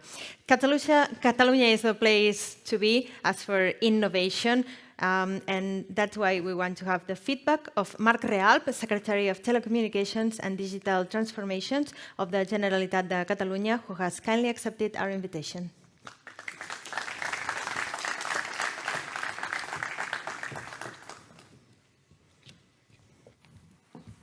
Good morning. Thank you, everyone. I've been looking at the program, and I've seen that there is 1 hour time for my speech, but I won't spend 1 hour to.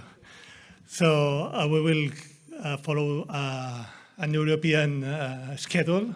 So I think that in 5-10 minutes we will be all having lunch next close to here. Okay.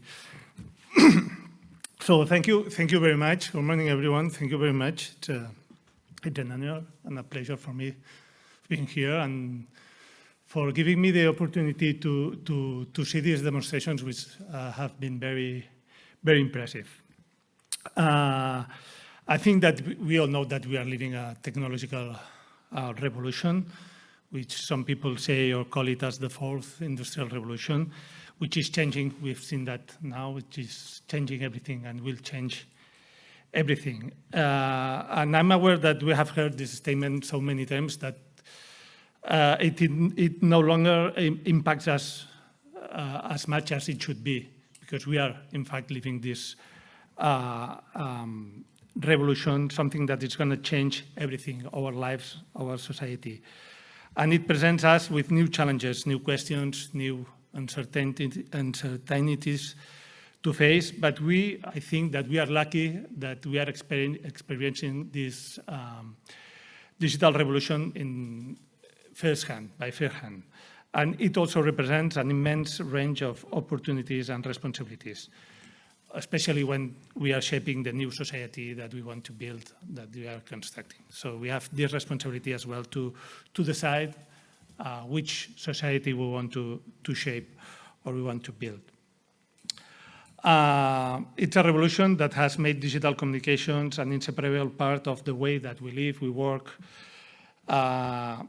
study, communicate, learn, travel, and by fostering new ways of relating, organizing, and seeing the world. These days, everyone is talking about artificial intelligence, okay, and how is it going to change our lives and how it is going to change everything. And this is true, okay, artificial intelligence is going to change everything, but it is possible because artificial intelligence will be supported or support on communication infrastructures, okay, such as 5G networks. And I think that 5G networks are also changing our lives. It is also a revolution what 5G technology is doing everywhere. And everything that we do in mobility is or will be 5G integrated. So I don't know if putting everything at the same level, but 5G is also 5G and of course 6G and all it comes, but 5G is also a revolution.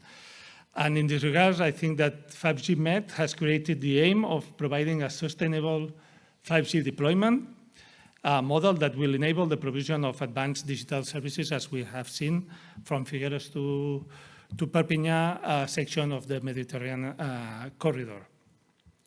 And also to improve the cross-border 5G application scenarios with advanced connected and automated collaborative mobility services and the railway mobile communication system of the future, ensuring continuity of services between countries and supporting the deployment of the network. In addition, 5G MET project is also a great example of international public and private collaboration with top companies and technology centers from, as I've seen here, 7 EU countries, including companies and research centers from the Catalan digital ecosystem. And for that, the project has always had the impetus and support of the Catalan government, which has always seen this as an initiative that represents a great opportunity for both the Catalan companies, but also for promoting innovative research in the field of mobility. Because, among other things, connectivity between vehicles and transport infrastructures must make it possible to improve traffic management, to transform logistics, I think this is important, and to reduce accidents and energy consumption, making it more sustainable. The 5G MET project is unique, and it addresses both automotive and railway use cases. Today, we know that the future of car and automotive sector is also digital, and that the autonomous and the connected vehicles will be one of the symbols of mobility of the 21st century.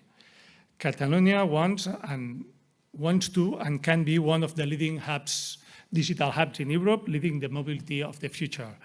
We already have the ecosystem, and we have seen that we already have the ecosystem with companies, research centers, institutions to make it possible. And I'm glad to see that some of you are part of this, some of you that are here today are part of this ecosystem, and I encourage you to keep on working to lead the mobility of the future. And projects like 5G MET can help us to achieve this by developing a wide range of technologies beyond 5G, and including onboard sensors, artificial intelligence, etc. And this will allow us to explore how advanced connectivity services can be delivered in a scalable and replicable way across transport routes. On the other hand, the demonstration of the 5G infrastructure deployed along the cross-border corridor between Catalonia and France could serve us as a model for similar initiatives in other regions and as a model on how we can make cross-border projects like this one. In short, the 5G MET project shows us two very important concepts. In the one hand, the importance of everyone working together, institutions, companies, research centers from different countries to advance the digital transformation, and also that the ultimate goal of technology, research and pilots must be to achieve better services, to make life easier for citizens and for everyone.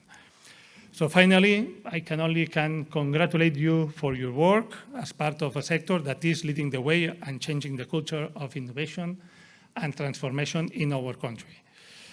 Those of you are here today, those of you that are here today are part of a powerful, universally recognized ecosystem that must lead Europe's digital transformation. So thank you very much.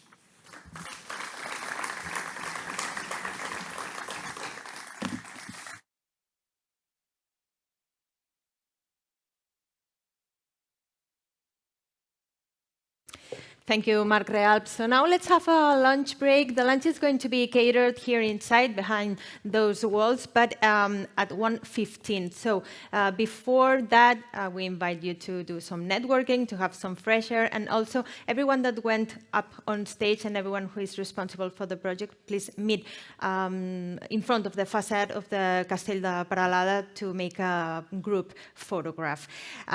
We need you to be 2:30 sharp here because we're having some more demonstrations, the Follow Me Infotainment and Enhanced Railway Communication Services.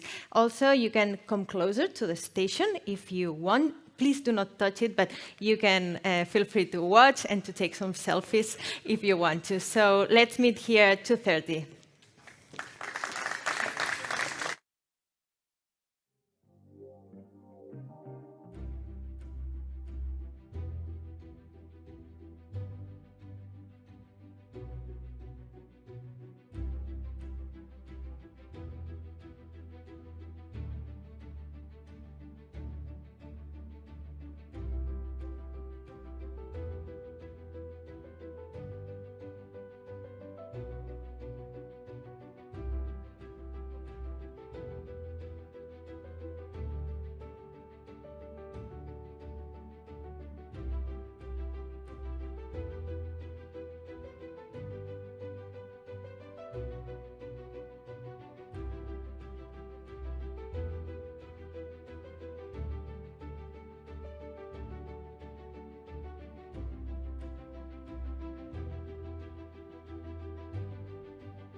Hi, welcome back.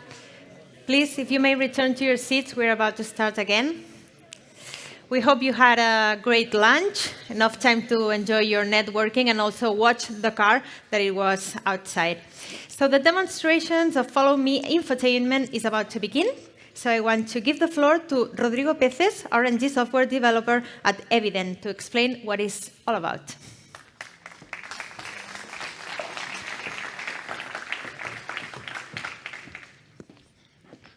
Hello, everyone. Good afternoon.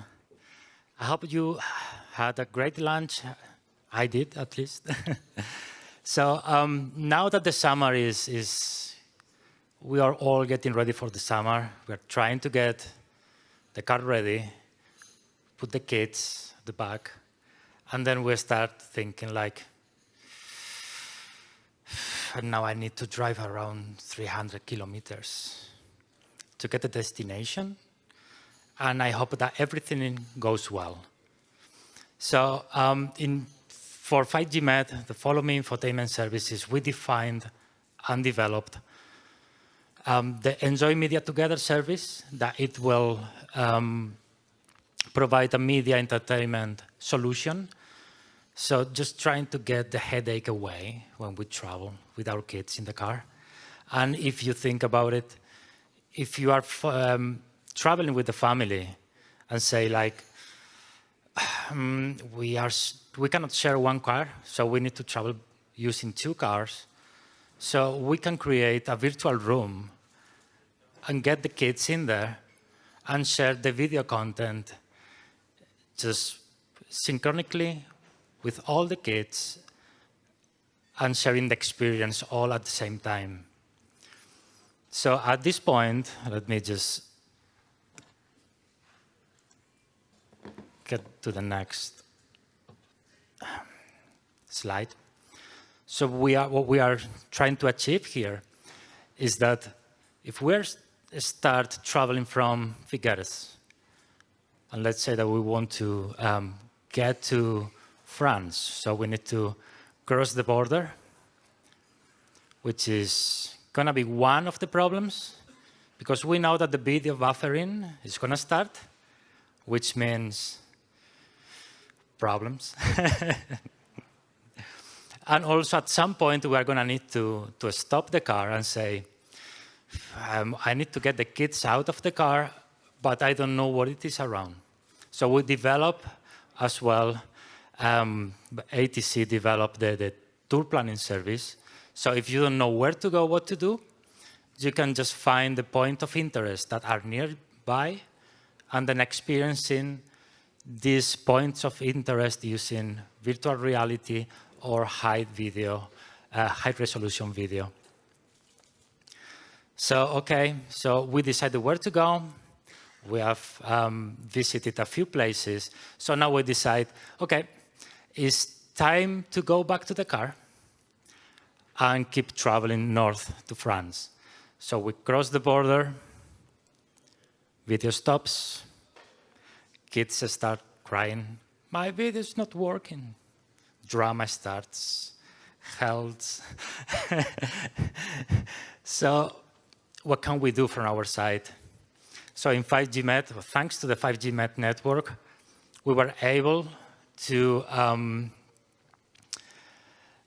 create a seamless service continuity between countries, smoothing the network changes, and getting a service continuity that will avoid all those video buffering events that will keep the service working for the whole trajectory. So at this point, how can we achieve that? We achieve that with the service migration, which basically what it means is where the user goes, the services follow. So we can keep that quality of service that we can keep providing the quality of service that the users are expecting. So at this point, we have a video simulation which, in a way, represents everything that we have done and we have achieved in the project. So if we can play that out, please. Thank you. Welcome to Follow Me Infotainment Services. Our journey starts in France.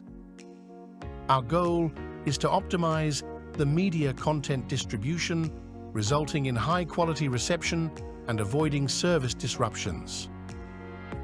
The infotainment services offer a variety of high-quality video streaming and tour planning functionalities. Grafana Dashboard helps visualizing the service's data. As we can see on the screen, data related to latency, data rate, or frame rate is represented. The green arrow points to the edge IP data. When the cross-border handover occurs, this value will change, indicating that the users are connected to the destination edge server.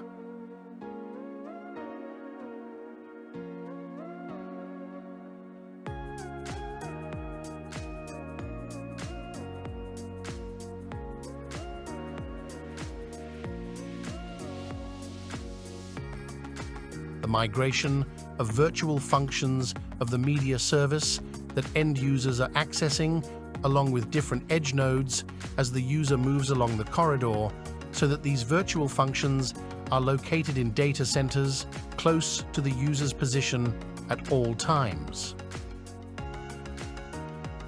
We are now close to the area when the cross-border handover occurs. If we take a look at the Grafana dashboard, we'll see the moment when the user connection changes to the destination edge server.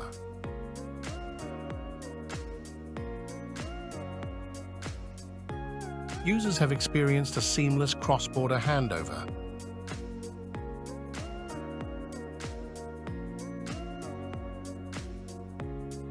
Users have arrived to Spain, their destination. During this journey, users have experienced orchestrated infotainment services in vehicles, the usage of edge computing and migration of services over a 5G network with local breakout roaming with distributed UPFs. To finalize, seamless service continuity was achieved.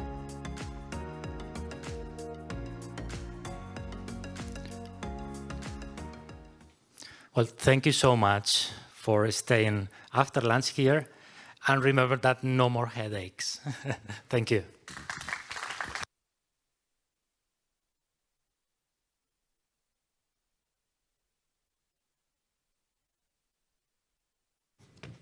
Thank you, Rodrigo. You just described my family vacation, so we may have a solution for the family drama.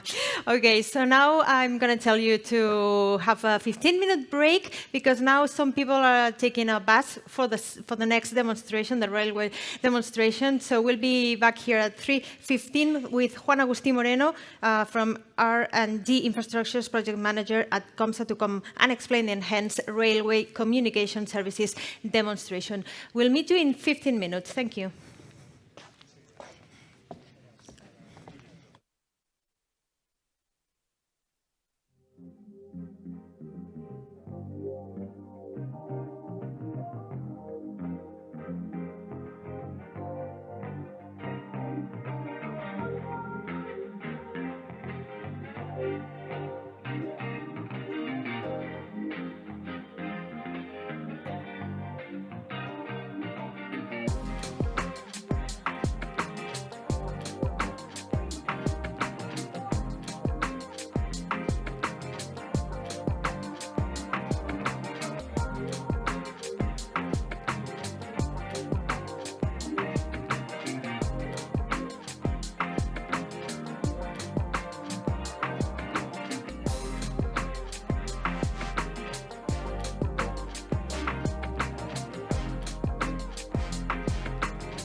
Okay. Can you hear me? Yeah. Okay, good afternoon. We move from the highway to the rail now. Okay, forget CCIM. We are now in the most effective transport, sustainable, reducing emissions, the best way to travel, okay? Well, first of all, I have to explain because we have this long break, okay? And the reason is because we are using the commercial corridor. It is to say there are trains in the track that we are using for the demo. Then we have to wait until half past 3, more or less, that a TGV runs in the same line, okay? Then our train, okay, we have a tunnel in the track. The tunnel has 2 tubes, okay? Then the TGV runs in one of the tracks, and our train has to be inside the tunnel, hidden, okay? Is waiting for the TGV passes, and after that, they get out of the tunnel and receive the people that comes from here, from the bus. Okay, then they have to arrive to the building of LFP, that is the company that manages the track. They have to pass the security. They have to put boots in order to enter the train, jackets. You know, this is the reason, because we are this big break, okay? In fact, we have a limited time to do this. We cannot do this demo at any hour of the day. We have to book this specific time, and if they delay for a reason, the train has to start, to move until the end of the trajectory, and that's all. Then, this is because I decide to start now, because now these guys are looking at the train, the radios, the track, the tunnel, doing photos, but really they doesn't start the presentation. Then I prefer to start to telling what we are developing in this use case. Okay, and at some moment of the time, the train will start to move, and we start to see the images that are generated from the train. Okay, then some ideas to start, okay? We are speaking all the time about the highway and so on, but what 5G Met proposed for the railways world? Okay, so first of all, what we want is a seamless experience for all the services. It is to say passengers, but also machines. We are very accommodated to go in the train and suffer cuts in the calls. We cannot speak in very parts of the traject. We have tunnels, a lot of incidents. Then what we propose is an architecture that optimizes the connectivity between the train and the track with the combination of all the resources possible in principle. Okay, but in our case, we use 3 technologies to access the train. 5G, of course, okay, the 8211AD. That is also a 5G technology. It's not dependent from a core, but it's also included as 5G technology in the same generation that is specifically developed for the train. It is to say, it's dedicated to follow the train as the train advances in the track. And finally, satellite, okay, to cover all the rest of possible gaps. Obviously, it's not in the tunnel, but in the rest of the areas. Take note that this corridor has not only is a cross-border corridor, but it has a complicated orography. That means that, for example, the networks that has to cover the track and has to cover the highway at the same time will come perhaps are optimized for one, but in other places optimized by the other. It's very difficult to have a really good coverage for both at the same time. Okay? Then, with this combination of technologies, we try to mitigate this effect. Okay, this is the first idea. The second idea is the gigabit train. Which is a gigabit train? It's a train with capacity to support the connectivity of all the passengers. Suppose that you have 1,000 passengers in a train, okay? Surely, 800 of them are using their phones or the PCs, tablets, whatever. Surely, they suffer the same problems that we said before, okay? Then the idea is to provide seamless services, but with this capacity. That this is really difficult, okay? Because currently, when we are in the train, we connect to the external network outside of the train, which also introduce some additional problems. Okay, then the idea is to construct a network internal to the train to connect all the passengers, and these passengers will reach the ground through this intermediate network. Okay? But not only for passengers, there are some specific applications for the railway services that require additional bandwidth. We see a couple of them as examples. And the third idea is that, of course, we have to provide a roaming type that will be according to this model. Then, of course, has to be seamless. Has to be seamless not only across the borders in the complete experience, but this has some specific problems that we need to solve also. We go at the end of the presentation over to these 3 points. Okay, this is what we deploy in the 5G Met project. Then, what we have, first of all, you can see Spain, France. We have this tunnel, the Pertus tunnel, that is in the border. really has these two tubes that I explained, one in each direction. Of course, we are only using one part of the tunnel because we have to install inside this a specific 5G solution adequate for the tunnel. We are doing different RAN sharing models. In Spain, we collaborate with Vodafone in order to have this coverage in the Spanish side. With Free Mobile, also collaborating in a different RAN sharing model in order to have coverage in the French side. And we use the specific network for railways in the Spanish side, 15 kilometers of coverage. And also we have the satellite here, okay? Then these numbers represents the capacity that we measure. This is the capacity that we have reached in each of the segments of this track with the different technologies. I put these numbers in a TDD mode. That means that we has a symmetric, because these numbers are symmetric, but has to be repeated in each direction. It's to say, when I say here 40 megabits per second, it's 40 megabits per second from train to track direction, and another 40 megabits per second in the direction, ground to train. Okay, then this is what we have in the 5G network to connect the train and the track in Spain and also in France. In the tunnel, this capacity is reduced because it's different, the solution is different, the environment is more difficult, we have a lot of reflections inside the tunnel and so on, then the capacity has to be reduced to this 20 megabits per second.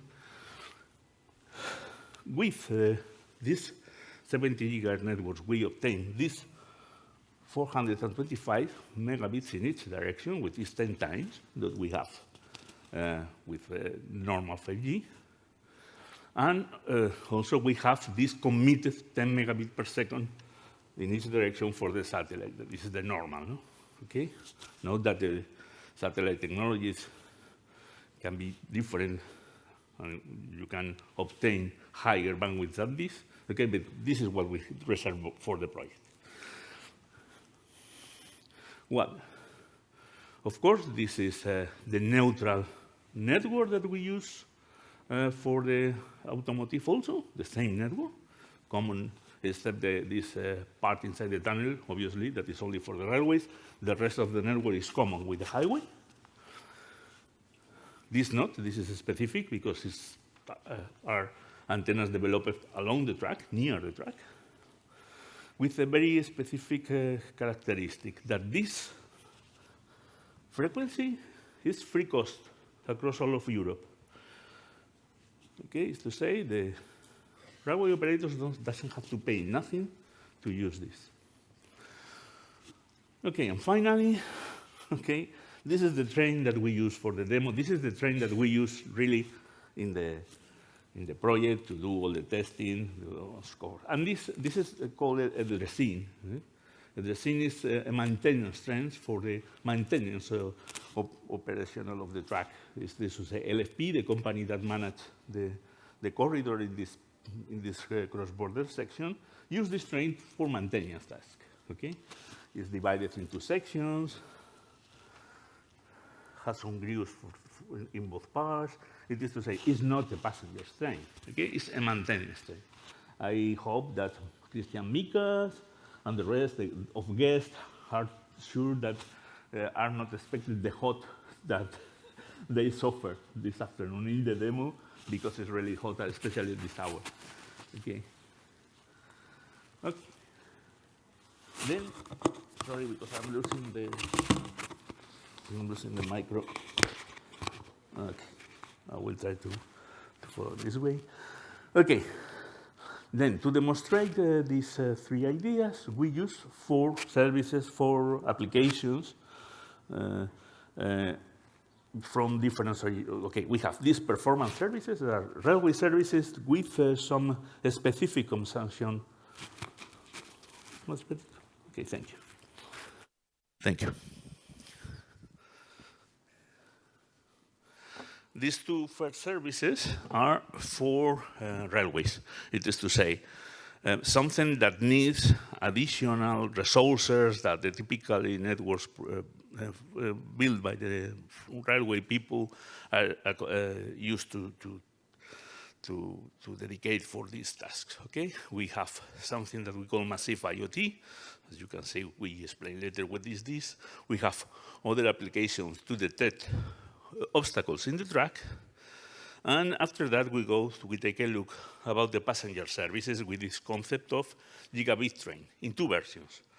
Okay, when using Wi-Fi to get internet access from the passengers, and another innovative way to do the same that is based also in 5G, but in a different way, as we see later.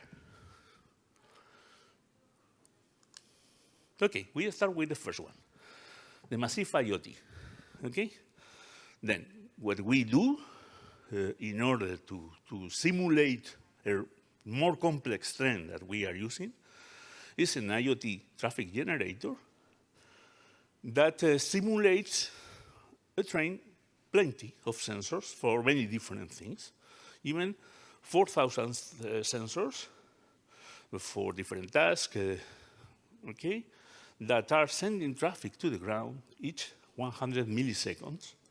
Okay, that it consumes around, in the uplink, more or less permanently 5 megabits per second. Okay, then this is only to check how the network works in this situation. Okay, and what we do is to install this traffic generator in the train, sending the information to a server in the ground that collects them, stores them to be analyzed and so on.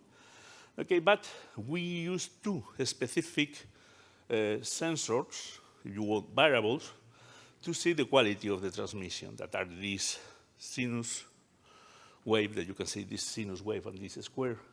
If this application represents this sinus wave and this square wave, and there's no different shapes here, means that the transmission goes well. If you start to see here strange shapes, it's because we have a problem in the transmission. Okay? This simulator was developed by SNCF, specifically for this project.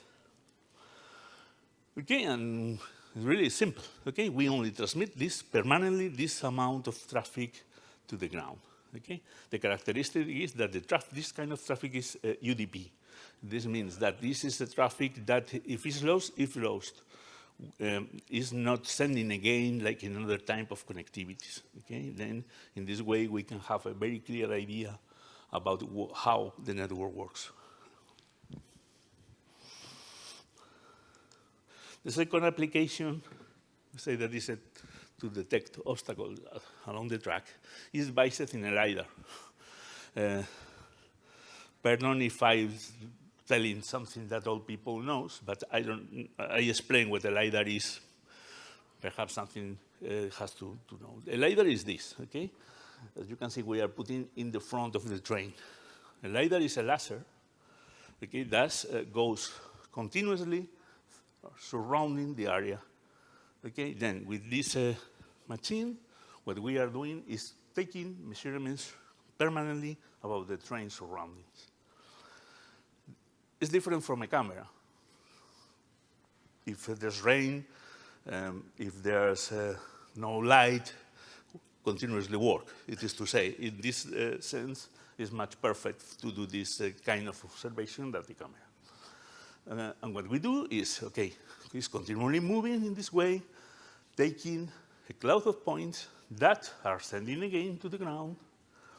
Okay, and with this set of clouds, we generate these images. Okay, are permanently. Okay, this is the one cloud of points. The next. Okay. As train advances, we generate a new image, and we compose this 3D image. With the same cloud of points, we can take different views. This is a frontal view, but with the same information, we are able to generate a different one. This is an upper view of the same point. Okay? This is really intensive in terms of consume of resources because in the uplink permanently use 50 megabits per second. If we have a second of disconnection, that means that more or less we lose 50 meters. It is to say, if 1 second is disconnected, perhaps this obstacle detection is doesn't work well because we lost the object. Then we need really a powerful network to work with this kind of devices. This is not particularly modern. It is to say the new LiDARs now consume up to 25 megabits per second. Okay? Well, this is the second application that we have dedicated to performance railway services. This was developed, these modules developed to generate these images and so on are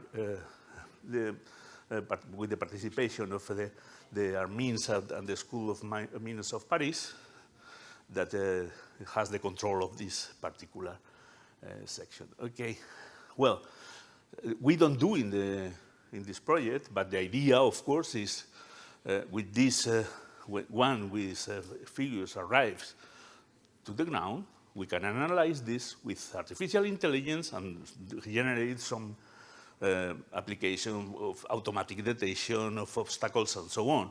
Okay, depending on the situation, have sense or not. If, for example, if the obstacle is in the middle of the track, there's no solution.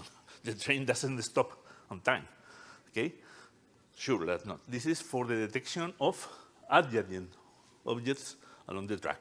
Okay, other way has no sense.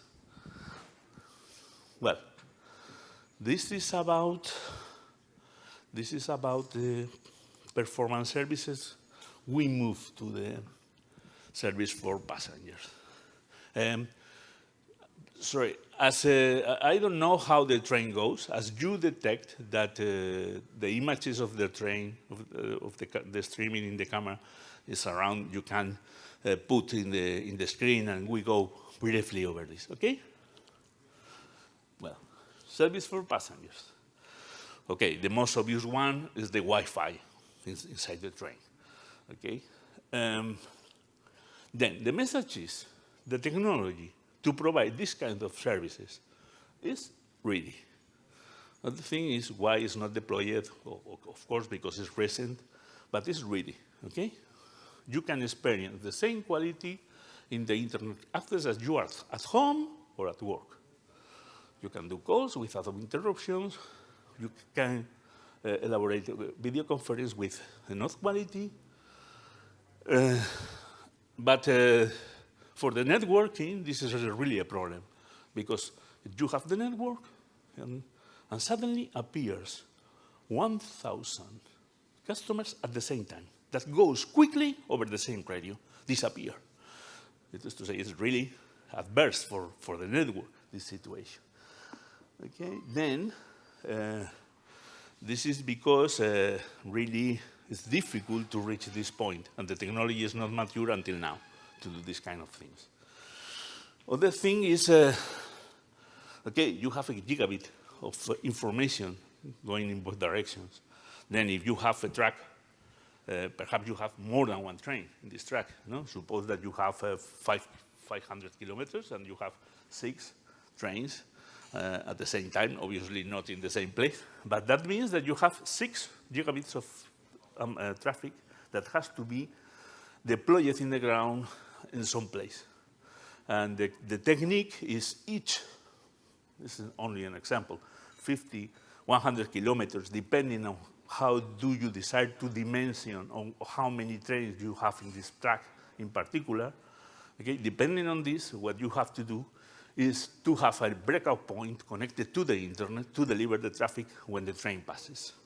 Is to say, the train is here, the Wi-Fi access point are delivering the traffic to this server that connects to the internet. But as the train advances, okay, the Wi-Fi access point has to be connected to a different one, okay, in order to distribute the charge of all the trains along the track. Okay, then this is because the gigabit train is needed. because it's what we are saying. If you suppose that we have 800 concurrent passengers, we consume a gigabit per second with this particularity that appears and disappears continuously for the radios. Okay. It seems that bonds even very tight. No? Then what is expected is in a very short term, this technology will provide up to 2.5 gigabit per second. Okay, it's to say to duplicate this. Okay, these are the images of the train. As you can see, okay, really hot there. We are yesterday and are adverse condition. Okay, you can see, okay. Then Angelo is explaining the content of the components that we have in the train. And they start to move now, okay? They have to reach some area where we have a better signal. Okay. Then, anyway, we see which are the quality of the network in these maps.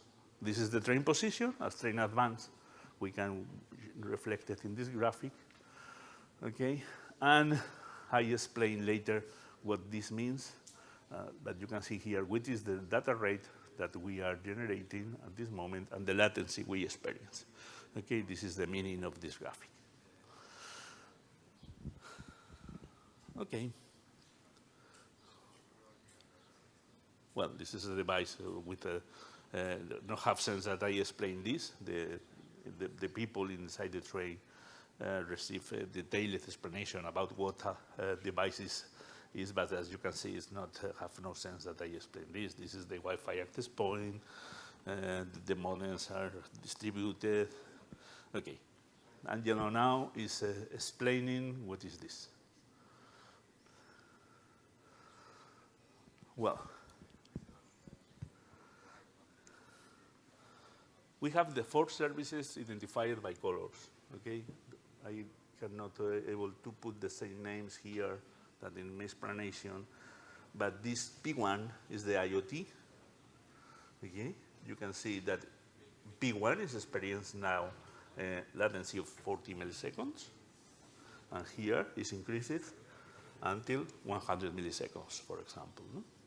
Here you have the data rate of P1 that are around. This is around some kilobytes now. I don't know the reason for this. Okay, but you can see, for example, here the B1. B1 is generating now 7 megabits per second. Okay, and B2 is not working. Okay, it's not generating traffic at this moment. And with P2, we are not introducing P2 because the guy that has the LiDAR has a familiar problem and cannot attend the demo, okay? But in case that will be here, will be with a different color, okay, the LiDAR application. You can see here, for example, that we are losing some packets here. This is what it means, okay? And for any, I suppose they are stopped at this moment because the normal thing is that the train starts to reach the LFP base that is more or less around here, okay? Well, I hope they solve the issue that they have or whatever, but we move to the next slide because Angelo is continuing explaining which are the devices that are inside the train. Okay, the second way to provide service to the passengers is through 5G itself. To do this, we develop a proof of concept. It is to say, I never heard before that any other project do a similar thing. What we do is to introduce a 5G cell inside the train. Okay, then how we, which is the concept? Okay, we deploy as a 5G neutral operator in the train.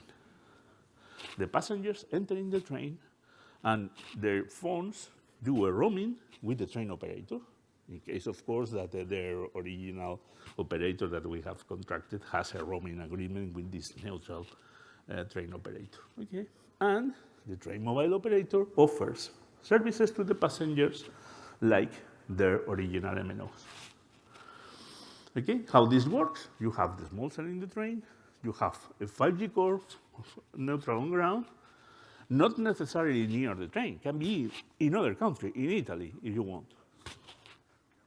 And we have this train-to-ground connectivity based in some gigabit connection or something similar with enough bandwidth to support the train plenty of passengers, okay? And the service is delivered in other different way.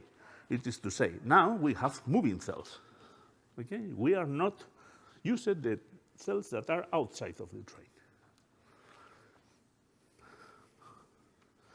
Okay, there are some specific problems for this system. No? For example, if the train is an international train and has to cross the border, has to be adapted to the national frequencies because are regulated.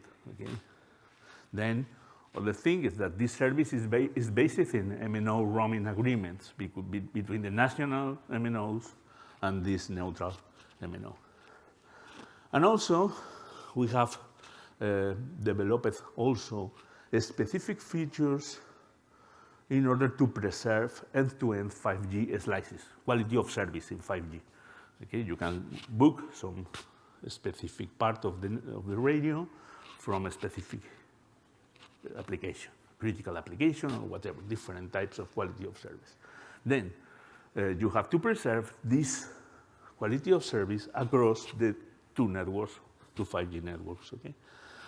This was developed by IRT. Really, in fact, IRT is the leader of this proof of concept. Okay. Then we have two different ways, two alternative ways to provide this connectivity to the passengers in the train. Are not. It is to say, you can choose one, another. If you have to develop this solution, both of them even is possible. At the end, we need a gigabit train, because the passengers will attend one solution or the other, but the amount of traffic will be similar, the total traffic, okay? Okay. Then if we take a look on the graphics, you can see that for, I don't know what's the reason, but we are losing packets here, okay? I don't know why this is, because in the previous demonstration, this is like very stable, like this, okay?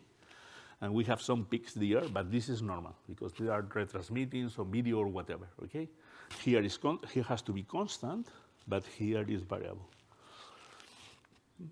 Okay, and the normal latency of this kind of connectivity is very low, lower than 2 seconds, okay? And other thing that I observing, Guillermo, is that the GPS is not working, no? Because this is not, or the train is stopped, or this is not working. Is down? Okay. Demo effect again. Well,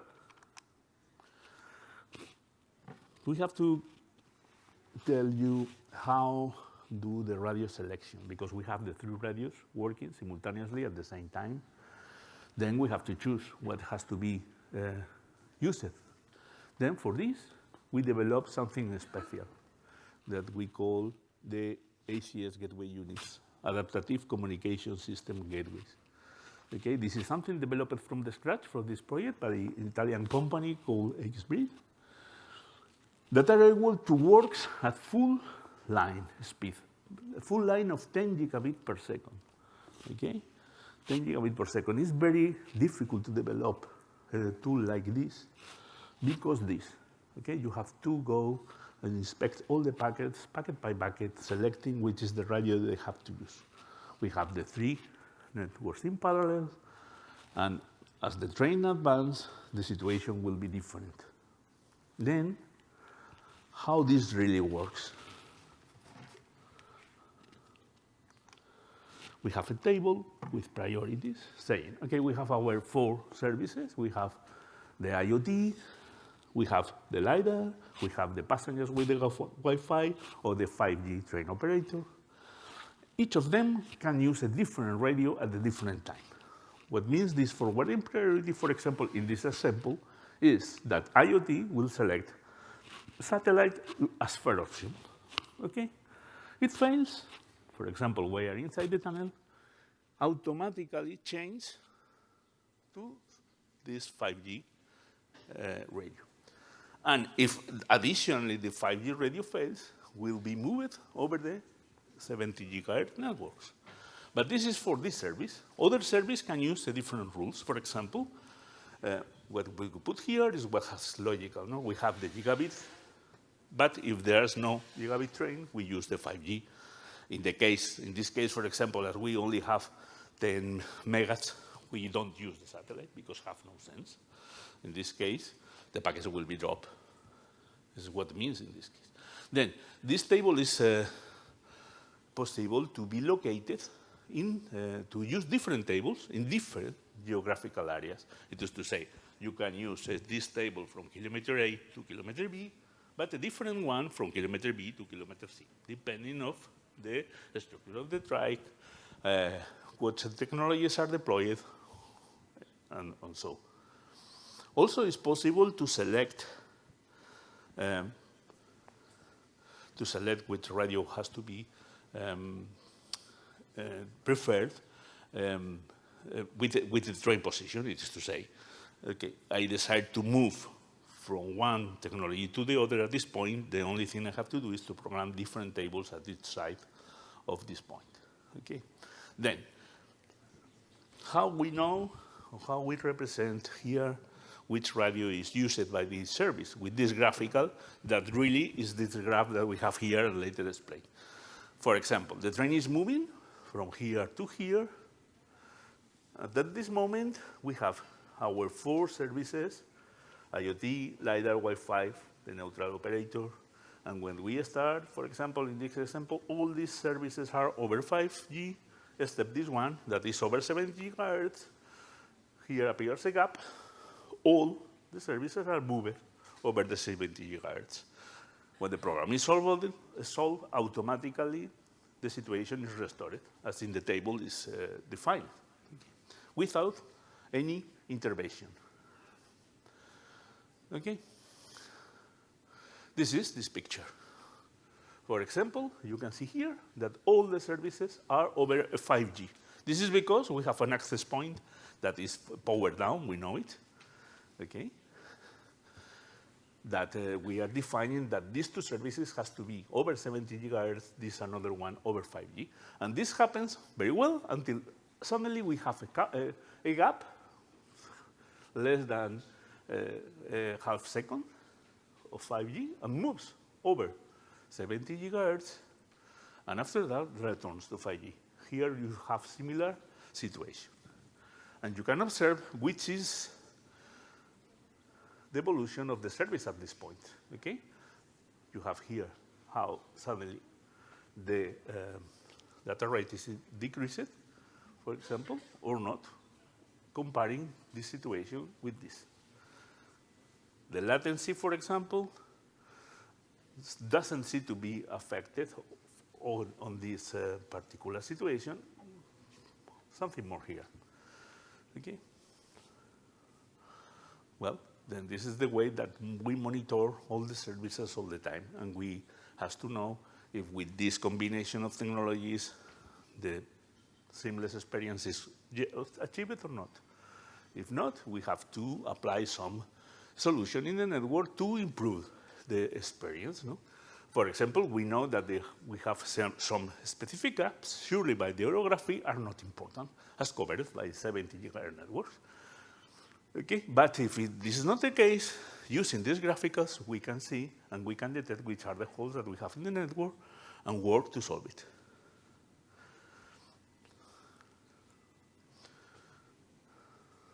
Okay, as you can see, the images are frozen sometimes.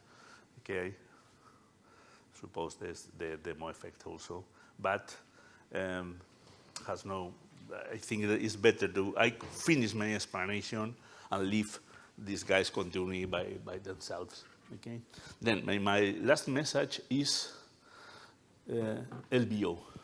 We are explaining, or we are saying all the day, we are working in 5G MED with LBO. What is LBO really? Well, what is the necessity of LBO for this scenario. Okay, LBO is a type of roaming that has very specific characteristics, okay? Of course, a part of these specific techniques applied to reduce the roaming type, the roaming time, the roaming interruption time across the borders, that of course is interesting. The main characteristic of LBO or similar techniques of roaming is this. Suppose that you have an international train with a French SIM. Okay, the train is moved from France to Spain. Okay, then what happens is, when the train is in France, the internet traffic, for example, is delivered in France, in Paris, okay, on the national breakout points. But the 5G network has to deliver the traffic to this point, okay? You have the 5G network can be anywhere, has to reach this breakout point. When the train moves to Spain, do the same, but there's a difference. As we are doing roaming, one network has to send all the traffic to the original network, to the home network. That means that, for example, if you have 20 trains doing this, you have 20 gigabits crossing the border. Of course, this is not optimal. But with this kind of routing, the traffic will be delivered locally. It is to say, when the train is in France, the 5G network delivered the traffic in France. And when we will move to Spain, the difference will be delivered locally in Spain, okay, which optimize the cost, reduce the amount of traffic necessary, the use of the networks and so on is very beneficial. Okay, then I have to recall here that this live deployment of LBO is the first I know. Okay, this is a very specific thing, achievement from the 5G Med project. And finally, I think I have nothing more to tell you. I think this is enough. Well, these guys arrive later and comes here, then if you decide to have some question or whatever, I can attend you. Okay, but in other ways, we have to wait these guys comes from the train. That surely is, we don't know where, because GPS doesn't work today. I don't know why, because it's the demo day, but arrives in some time, it's around. The train has to reach the base in some minutes. Any question? No? Yes? Okay. Thank you very much. See? Okay. So it seems that we have arrived to the end of this final showcase event of 5G Med. Jose Lopez, he should be arriving now, maybe in 15 minutes, but it seems that we are a bit late. So I will close here the event.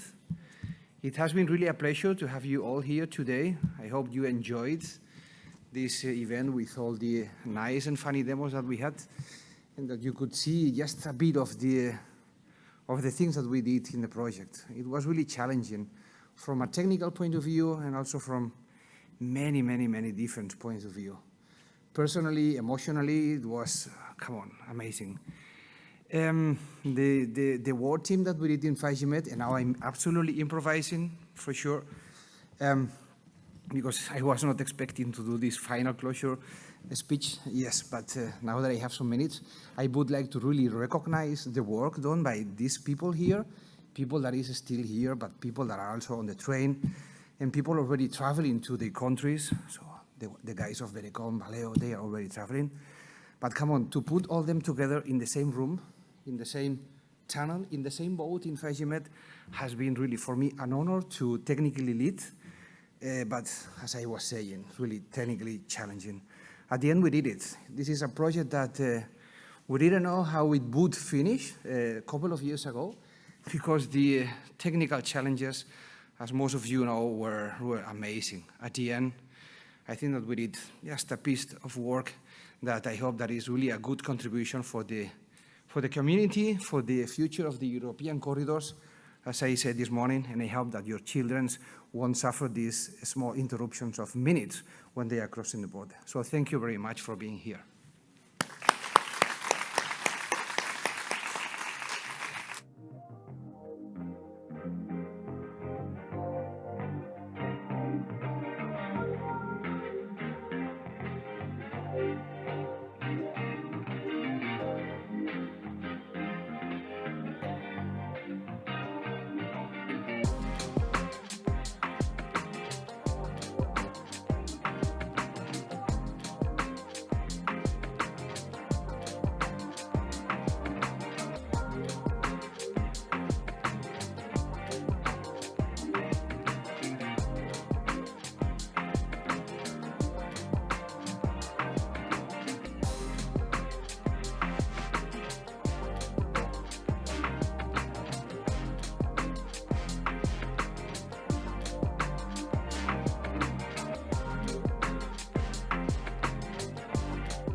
un moment.